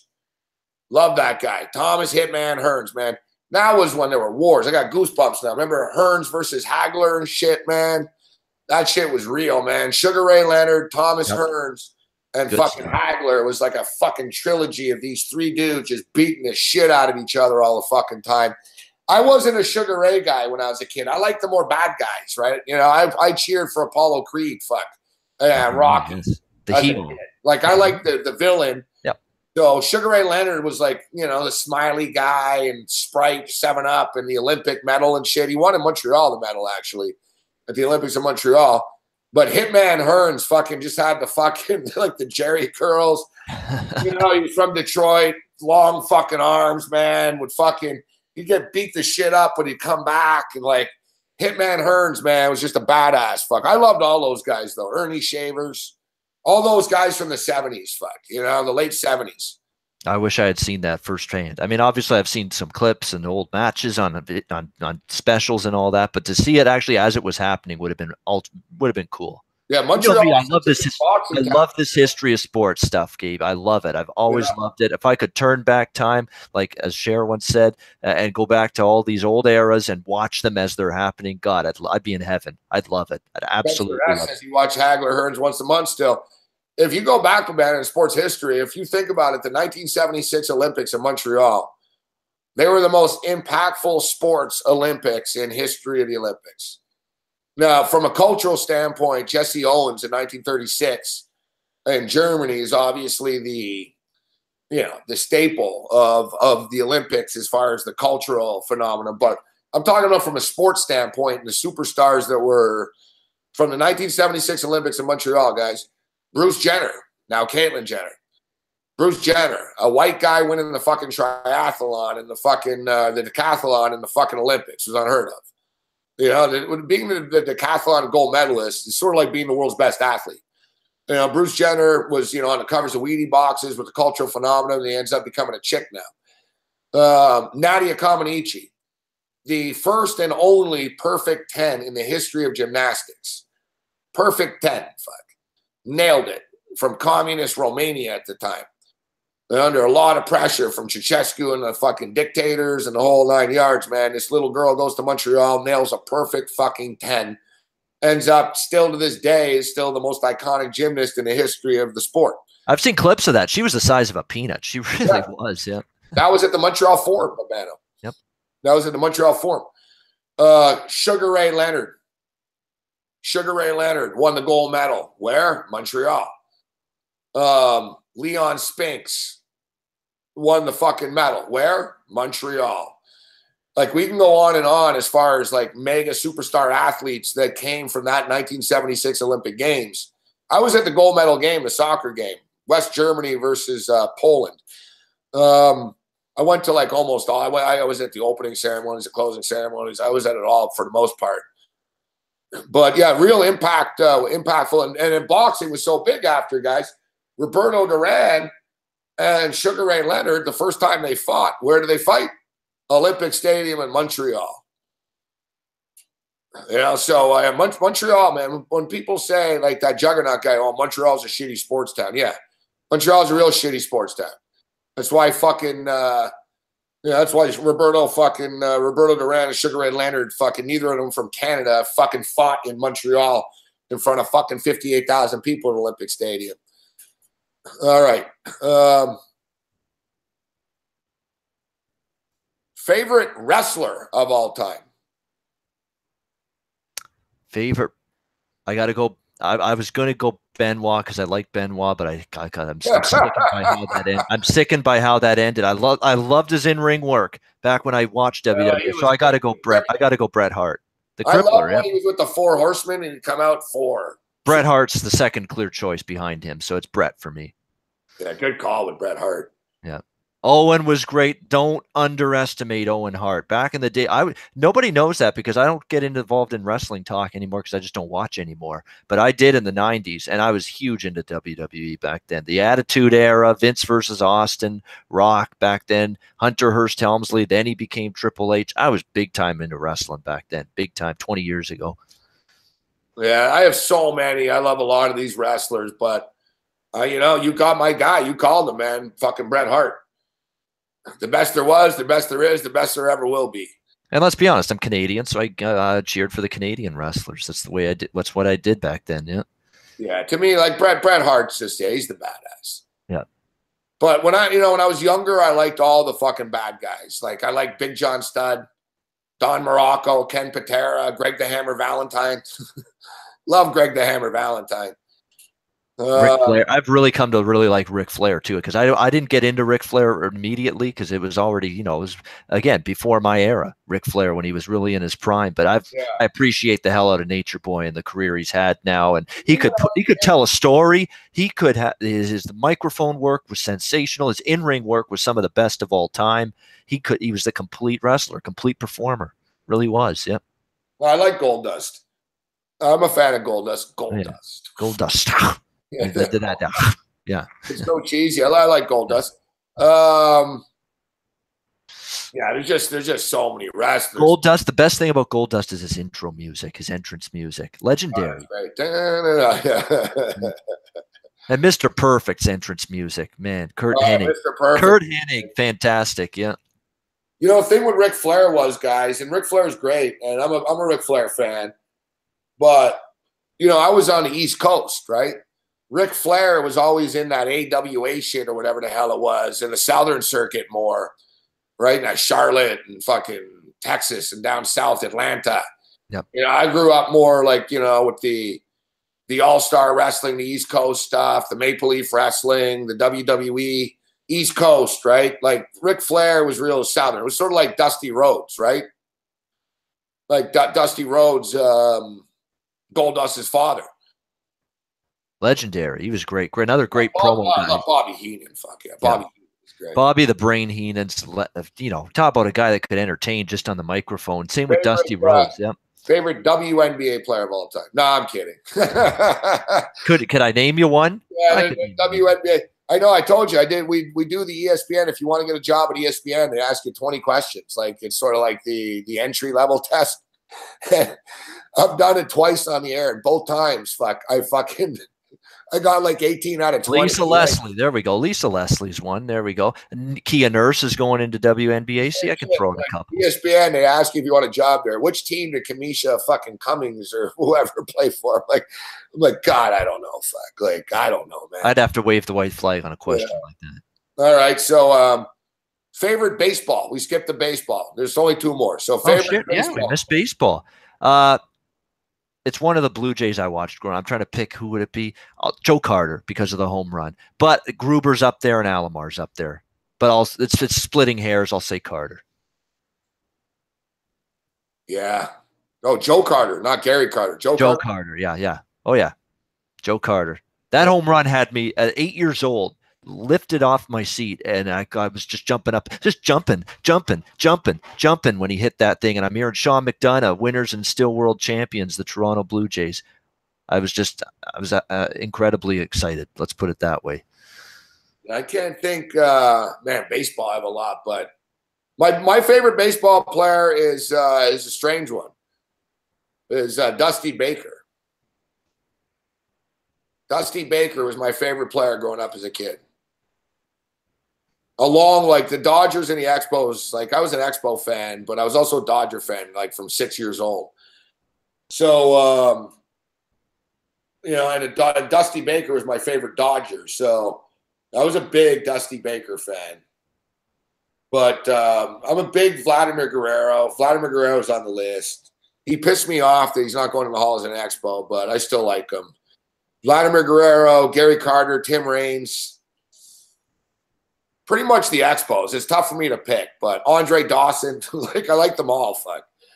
But push comes to shove, I'm gonna have to say fucking Gary Carter and Vladimir Guerrero. Good choices. Those are great picks. How can you argue with that? My era of Blue Jays baseball that I got into that baseball and the Blue Jays back then. That was a great era. Great on the field. I loved Dave Parker when I was a kid. Dave Parker. Dave Parker was a right fielder with the Pittsburgh Pirates. Pirates, right? Yeah. And his nickname was the Cobra. And one of the best arms from right field ever. And, you know, one of my favorite Expos, too, is Alice Valentine, who also had a great arm. They used to have contests before the game and shit. Like, they could throw from the warning track, no hop to home plate. Like, they're pretty much known as, like, Dave Parker pretty much is known as arguably one of the best arms of all time. You know, like, the best sort of from, like, you couldn't run on this motherfucker. Like, there was no tagging up from third and shit. Like, He could throw it from right field without hopping. Like, you know, no bounce. Like, he just fucking zing it in the home plate and shit. Like, you don't see that anymore. But they don't like that anymore. You're supposed to hit the Yeah. cutoff man, right? So in the old days, though, it was more showmanship. I'll tell you what, there's a couple teams in those 70s of baseball that I really regret. Again, I regret not missing these eras firsthand. The 70s, I miss the Carl Yastrzemski, Jim Rice, Boston Red Sox. I missed it's not seeing the I big loved Jim Rice as a kid, yeah. How about the Big Red Machine and the Cincinnati Reds domination in the 70s? Oh, what a team Dude, that they was. were- Pete that's probably Rose, the our best buddy, baseball team. Johnny Bench, Joe Morgan, Concepcion. What a team that was. Probably the best team ever. Yeah. I miss not seeing that as it happened. If I could go back to the 70s, watch baseball. Well, these guys, there's a few older people in the chat here. Growing up in Banno, there was there's no cable and shit, right? So there was no. Used to see like 1 or 2 games a week. Yeah, game of the week of your own team. Like, you know what I mean? Like the Expos would be on CBC one side. They would rotate. It would be the Expos and the Blue Jays on a Saturday type thing. Yep. One week would be the Expos, one would be the Blue Jays. And, like the local French network would have like, the Tuesday night Expo game of the week type shit. So you'd get a game, game or 2 a week on TV. And then Saturday was the game of the week on NBC.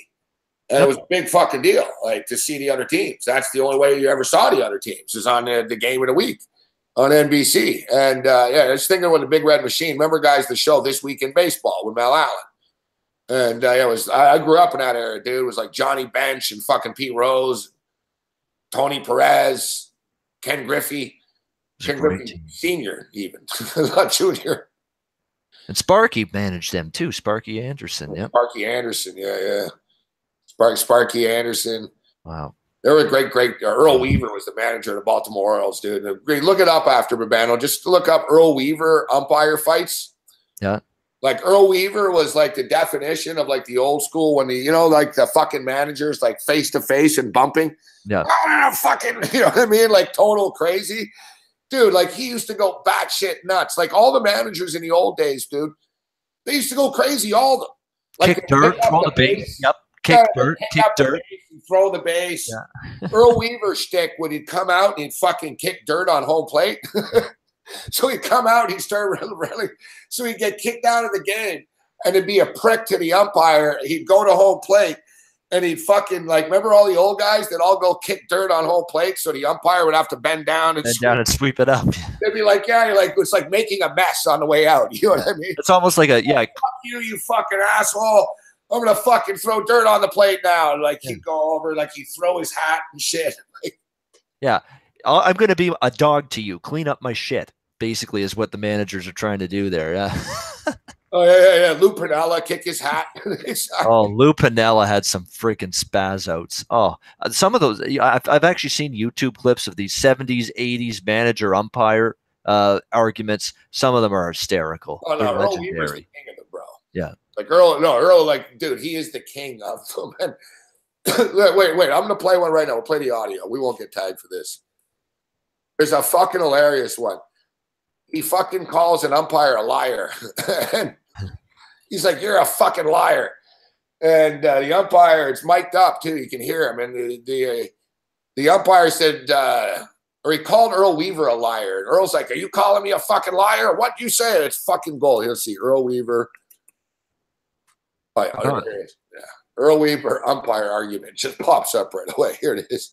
70s and 80s were where it was at with the umpire manager conflicts. Behind the rubber. Behind the rubber. He's not to go behind. He did not go behind the rubber. He did not. Listen to him. That's Eddie Murray arguing with the up. Here it is.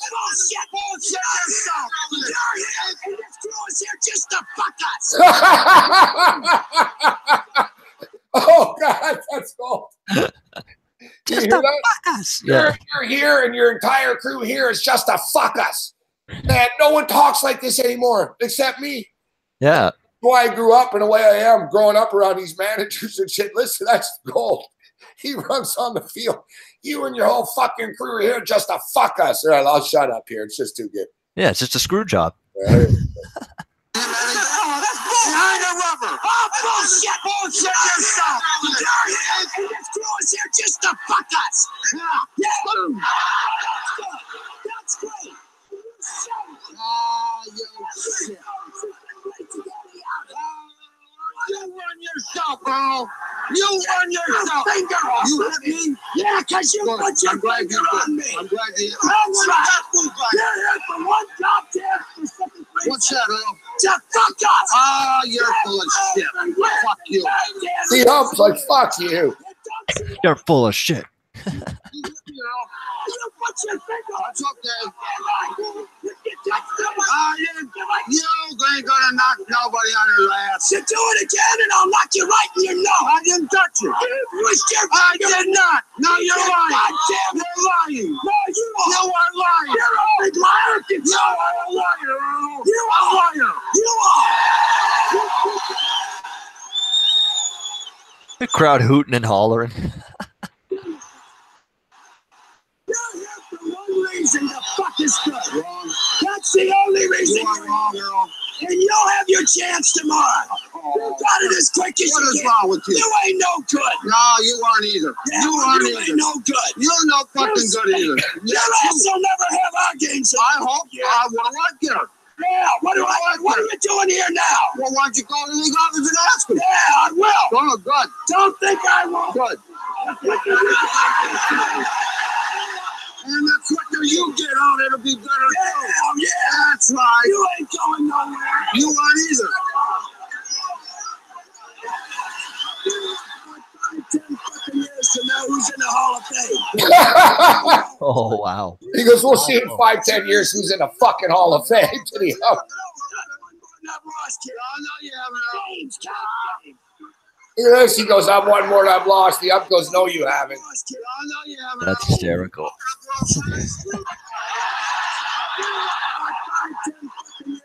Who's in the Hall of Fame? Oh, you're going to be in the Hall of Fame. Why? You know it. World Series? You know it. You're going to be in the Hall of Fame? You know it. I won more than I've lost, kid. I know you haven't. Games, games. You know For fucking the ump, man. He's coming back.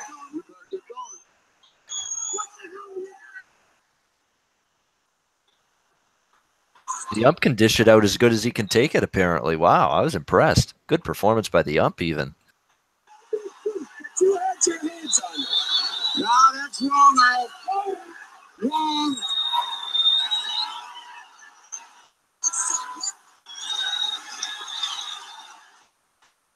I can't hear you. He stopped. His motion is called a ball. That's his fucking. You guys want old school? You guys want fucking old school? That's fucking an old school argument. Now, people nowadays in sports fucking, oh my God, fuck technical. He looked at me. You hear that ump? Fuck. You hear what he said to the fucking Earl Weaver? You're here, you and your fucking crew are here for one reason, and that's to fuck us. I love when Earl Weaver says to him, he goes, we'll see in 5 to 10 fucking years who's in the fucking Hall of Fame. And you hear what the ump says back to him? What, you're going to be in the Hall of Fame for what? Fucking up the World Series? Yeah, you're a Hall of Famer. You fucked up the World Series, Earl. Good for you. Fucking. You fucking touched me. No, I didn't. You're a liar. No, you're a liar. You're a fucking liar. That's what's hilarious. The ump dished it out as well as he could take it. Complained. He goes, I don't think I fucking won't. You just don't get those kind of things anymore. It's like, oh, that's fucking great, man. Like that line kills me. You're here for one reason and one reason only, and that's to fuck us. Yeah. The umpire is it's Bob Burr. Bill Burr. No, sorry. Who's the umpire? Bill Burr. That's a comedian, Bill Burr. Yeah, Bill Burr is talking about this. Sorry. Bill Haler. Bill Haler, my bad. Bill Haler. Okay, that's definitely an umpire before my era. Yeah, I don't know. This happened in like 1970 fucking 3 or something. This is old. I remember Dana DeMuth way back when, but he retired a long time ago. Dana DeMuth. Tim McClellan. It just goes on and on here. 1969, Earl Weaver ejected from Game 4 of the World Series. Here's Billy Martin. Well, the wind's beginning to blow out.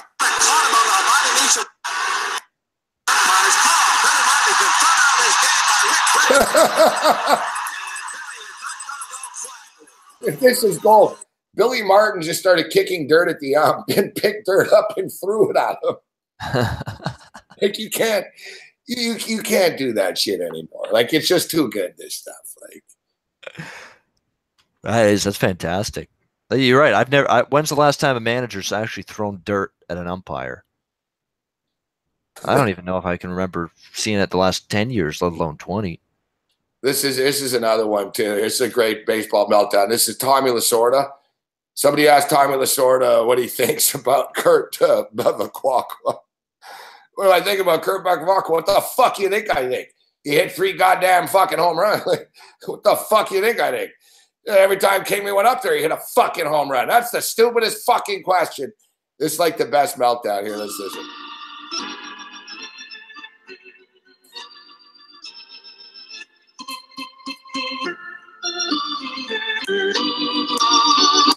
Tell you what I think about it. Tell you what I think about it. I think that is very, very bad for that man to make an accusation like that. That is terrible. I have never, ever, since I've managed, ever told a pitcher to throw at anybody, nor will I ever. And if I ever did, I certainly wouldn't make. What's your opinion of Kingman's performance? What's my opinion of Kingman's performance? What the fuck you think is my opinion of it? I think it was fucking horseshit. Put that in. I don't fucking opinion of his performance. Jesus Christ, he beat us with 3 fucking home runs. What the fuck can you mean? What is my opinion of his performance? How can you ask me a question like that? What is my opinion of his performance? Jesus Christ, he hit 3 home runs. Jesus Christ. I'm fucking pissed off to lose a fucking game. And you ask me my opinion of his performance. Jesus Christ. That's a tough question to ask me, isn't it? What is my opinion of his performance? Yes, it is. I asked it and you gave me an answer. Well, I didn't give you a good answer because I'm mad, but I mean, that wasn't a good question. That's a tough question to ask me right now. What is my opinion of his performance? I mean, you want me to tell you what my opinion of his performance is? I just did. That's right. Jesus Christ. The guy hits 3 home runs against us. Shit. I mean, I don't mean to get pissed off or anything like that, but, you asked me my opinion. I mean, he put on a hell of a show. He hit 3 home runs. He drove in, 7 runs? 8 runs. So what the hell more can you say about it? I didn't mean to get mad or anything like that, but goddamn. He asked me my opinion of his performance. See it, Joe. It's a great fucking performance. What do you expect? What do you want me to say? He killed us. Babano. Great stuff, Babano. Thanks for joining us in the late night hours here. Oh, it was good times. Yeah, that was 2 hours that flew by. Always good on a Wednesday night, Gabe. Have a good one. Yeah, thanks, Babano. Get some rest, buddy. Thanks. See ya.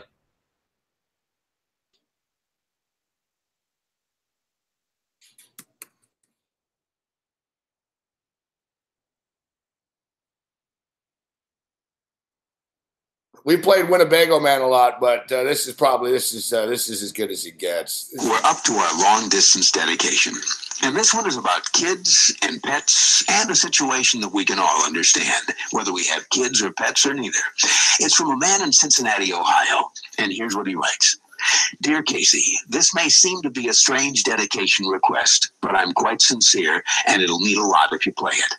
Recently, there was a death in our family. He was a little dog named Snuggles, but he was most certainly a part of... Let's go start again.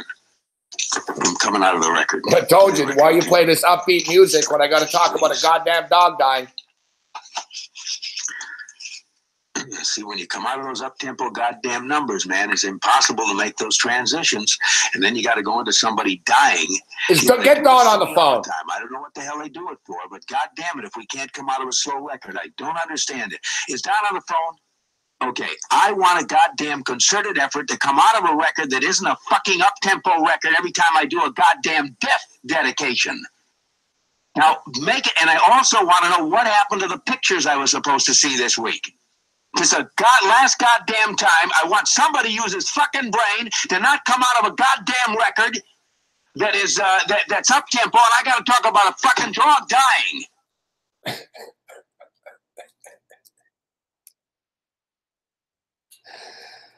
Oh, we miss you, Casey.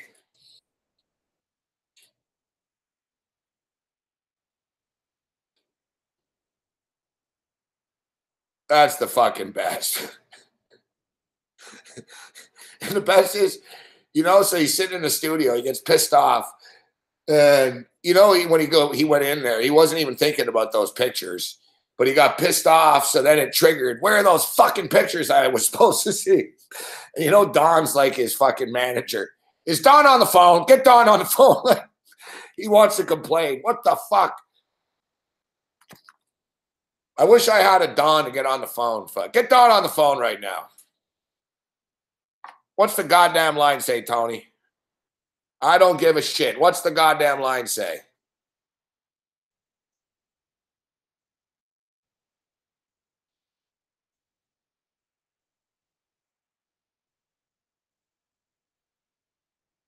Doesn't make any difference to me at this juncture. I want to be coming in and out of here. Please, will you do me a kindness? Please. Yeah. I think I'm going to be walking in and out if you're going to fuck up and I got to come back. I don't make any difference to me at this juncture. Thank you very much. I appreciate that, Tony. Don't slam the fucking door. No more.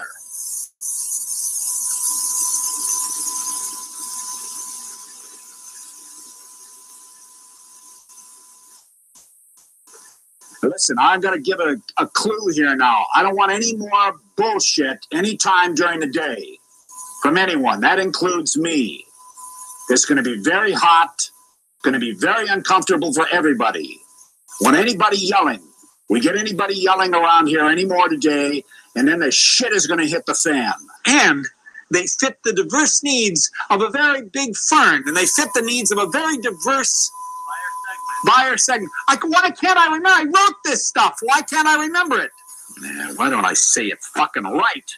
What does the goddamn line say, Tony? What is the goddamn line? I don't give a shit what the line is. I fucked up the word rear. I can't even read the fucking VO straight. What the fuck was that? We got flies all over the fucking place. Son of a bitch. Get out of here, you fucking flies. There's a fly over the headlight, Tony. We got flies coming for us.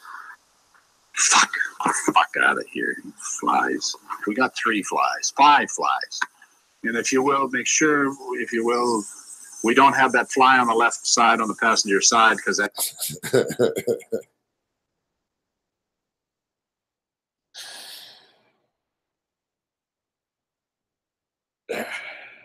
What's the goddamn line say, Tony?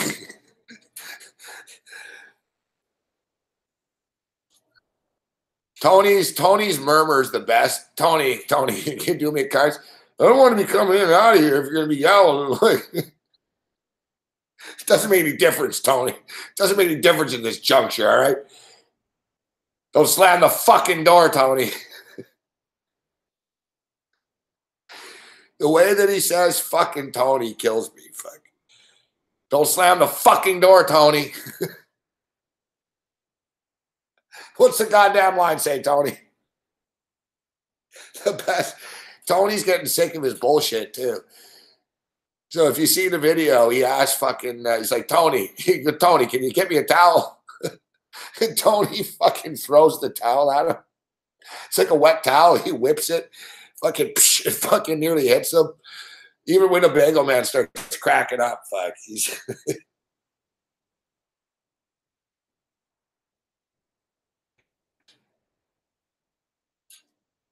What's that in the wall under the thermostat?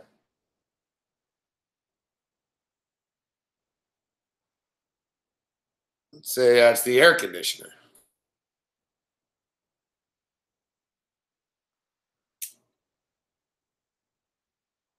It's like the fan and the mechanics for the air conditioner.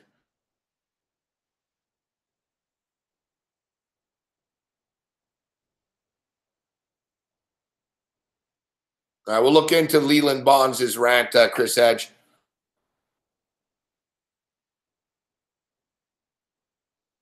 Although Casey Kasem's tough to beat. All right, so we got to get out of here.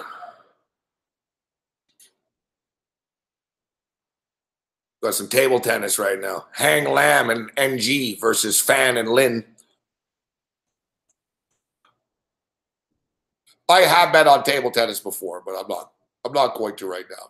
And the Seattle Mariners have blown the fucking lead. Are you kidding me? What the fuck's up with this bullshit tonight?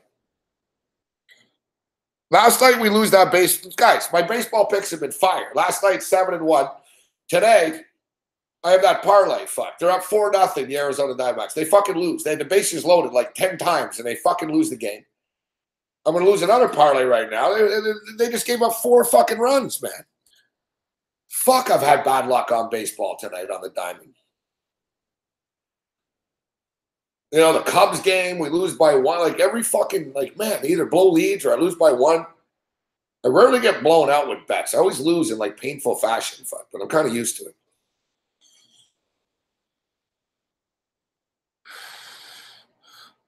We want to thank Jazz for the hookup, and if you're in Canada, feel free to ask Jazz for your medicinal needs.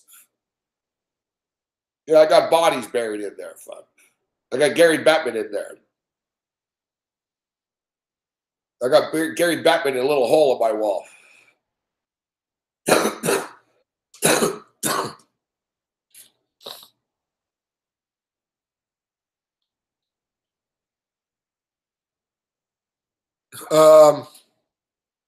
All right, so yeah, we're going to wrap it up in a couple minutes here. So on a less serious note, and I'll wrap it up with a serious basketball take, but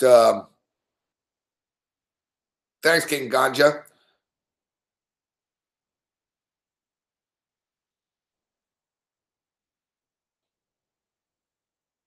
Yeah, if you dislike Gary Bettman, watch the movie.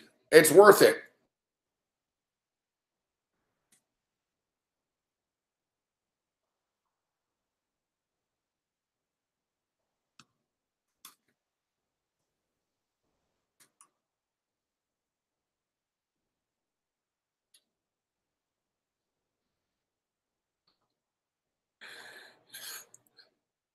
Good cop, bad cop. That's what the movie's called.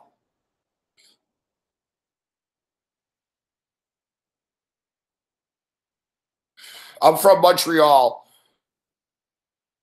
I'm from Montreal, and that movie was filmed in Montreal and shit. It's very, very representative of the city.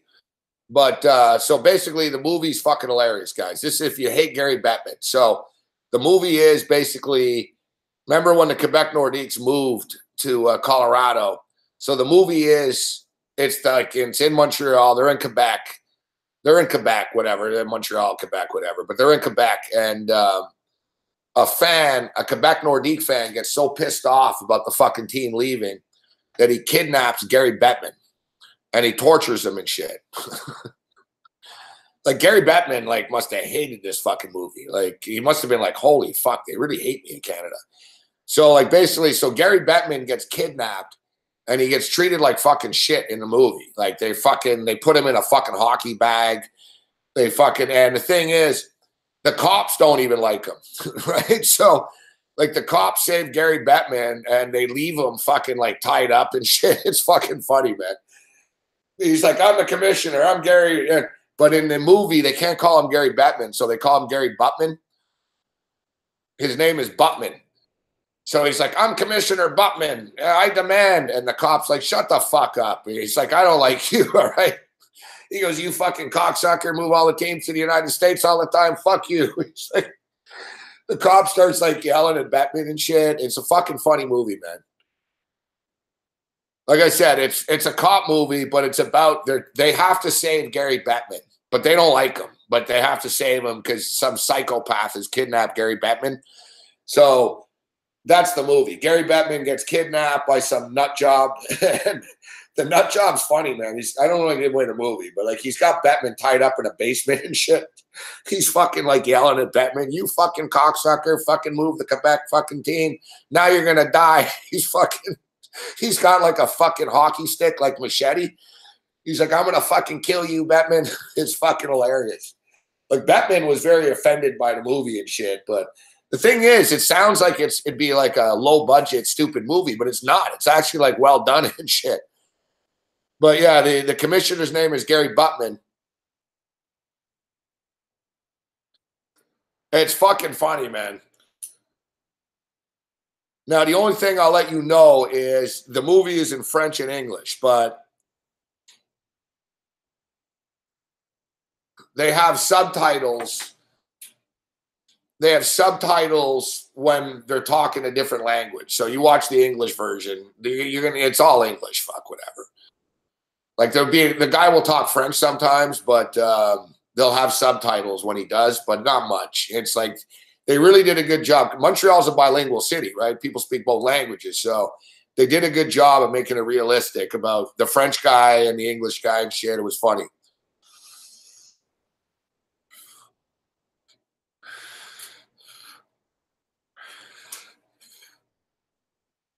It's called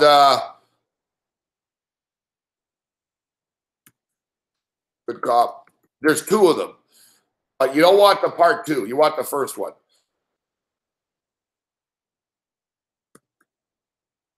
Own Cop, Bad Cop. That's what it's called.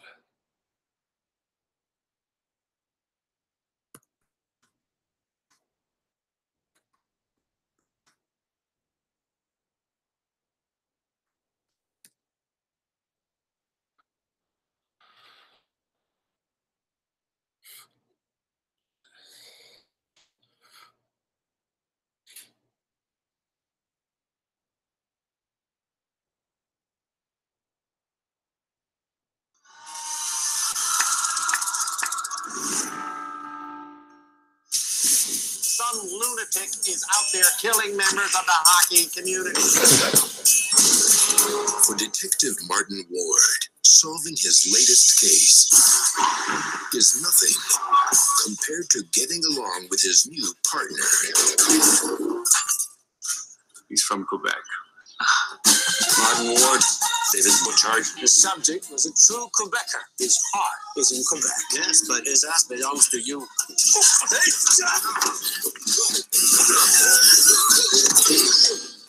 Their cultures don't match. The subject, divorced, works about 75 hours a week, which I got it from Montreal, is a lot. Their styles don't blend. Nice turtleneck, it's really you. I can't work with this clown. Caller, you're on the air. What's your name, please? Tattoo Killer. But when the case becomes personal, I know your names. I'll find you. Hang on the phone. Watch it, Fox. Opposites attack. What are you doing? I don't know if you don't respect procedures because you're ignorant, because you're just a lunatic, or just because you're French. Now, they're walking the walk. Hello. And talking the talk. Enchanté. Enchanté. Hey, on est tombé sur un gars qui peut parler le français.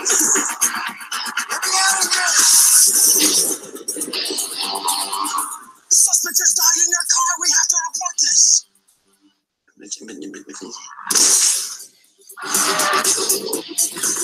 Yeah, good movie.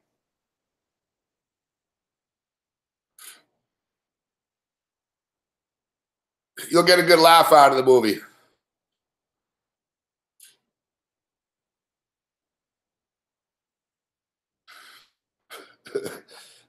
Like the line.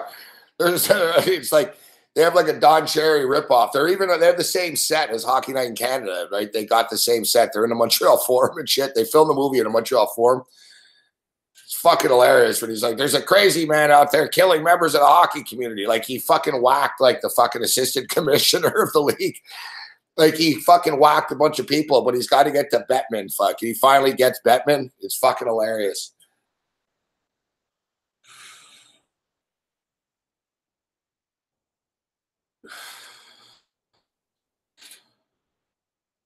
Yeah, the air had a good voice. This summer, one cop meets. I'll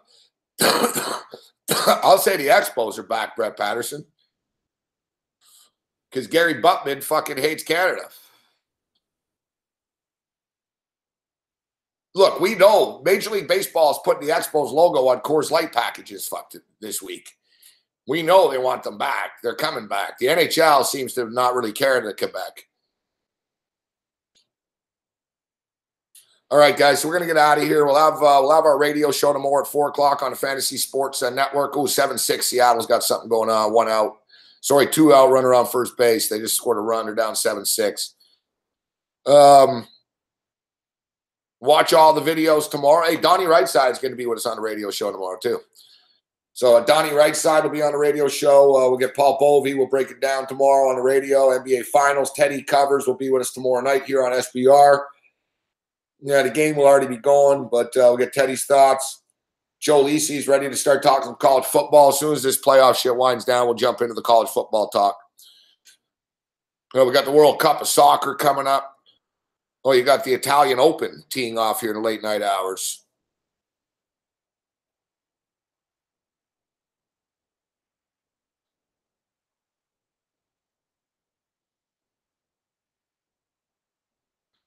Man, it's not sexy. He's the favorite, but I think he's going to win. Alex Noren.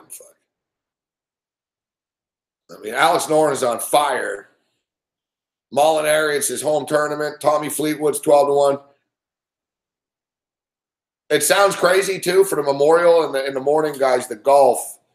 I'm going old school on this, and I'm an anti-Tiger guy usually, but I'm going old school on this. I think Tiger Woods plays well. Tiger Woods, top 10, whatever it is, plus 220 or plus 240. Worth a look, but I'm going to bet on this, too. I don't always bet big on golf, but I want to put I'm thinking about putting like $100 on this or something. Rory McIlroy. I think Rory McIlroy is going to win. Rory hasn't won a tournament in a little while. He's playing good golf. He's too good not to motherfucking win, this guy. And I think it's a perfect tune-up coming up with the U.S. Open. He just finished in second place in this in the BMW PGA Euro Major last week. He's knocking on the door. I think, I got a feeling that Rory shows up this week. Rory always lets me down whenever I bet on him, but I'm going to take Rory. Rory McIlroy to win the Memorial, 13-1. Rory to win the Memorial, 13-1. Alex Noren to win the Italian Open, 10-1. And I think Tiger's going to play well. Serena, I don't know. I got to get into the tennis here. We'll start when I never like betting this early tennis shit, but once it starts to pick up quarterfinals and shit, we'll jump into the French Open. We got the World Cup of Soccer around the corner. We got CFL around the corner, and it's all going to take us right into NFL football and the IFBC, guys. That's August 24th through 26th in Las Vegas. I'm going to be speaking. A bunch of people are going to be speaking. We're going to be throwing it down. All the SBR crew is going to be there. Give us a thumbs up on the way out here. And remember, if you're looking for a sports book, that's what the Sportsbook SBR rating guide is for. SBR rating guide. Check it out. Thanks for tuning in, guys. NBA basketball. Golden State's going to win this series. I think they're going to sweep them. I think they'll sweep them or 5 games max. It's not going 6, I don't think. It'll go 4 or 5. They might sweep them. Closer games. I think, take Kevin Durant to win the most valuable player at minus 138. I got to kick the tires on this. We got to find some props. I'll probably end up laying the fucking points tomorrow. They'll probably end up smoking them. Fuck. I've already got a fucking future on the Warriors to win, right? So I can't just force bets for the sake of it. But we'll try to come up with some angles here, all right? You guys rock. Thanks for tuning in. Check out that movie, Bone Cop, Good Cop. Bone Cop, Bad Cop.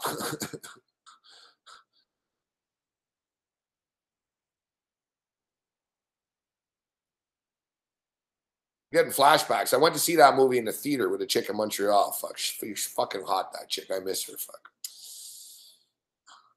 Audrey, but in French, Audrey. Smoking chick. All right. Live, learn, love, lose. Other than that, we'll have some picks on Twitter. Follow me on Twitter at SportsRage, and I'll be posting my picks tomorrow. Other than that, you're on your own. See you later, guys. May the winners be yours. See you tomorrow night. Later.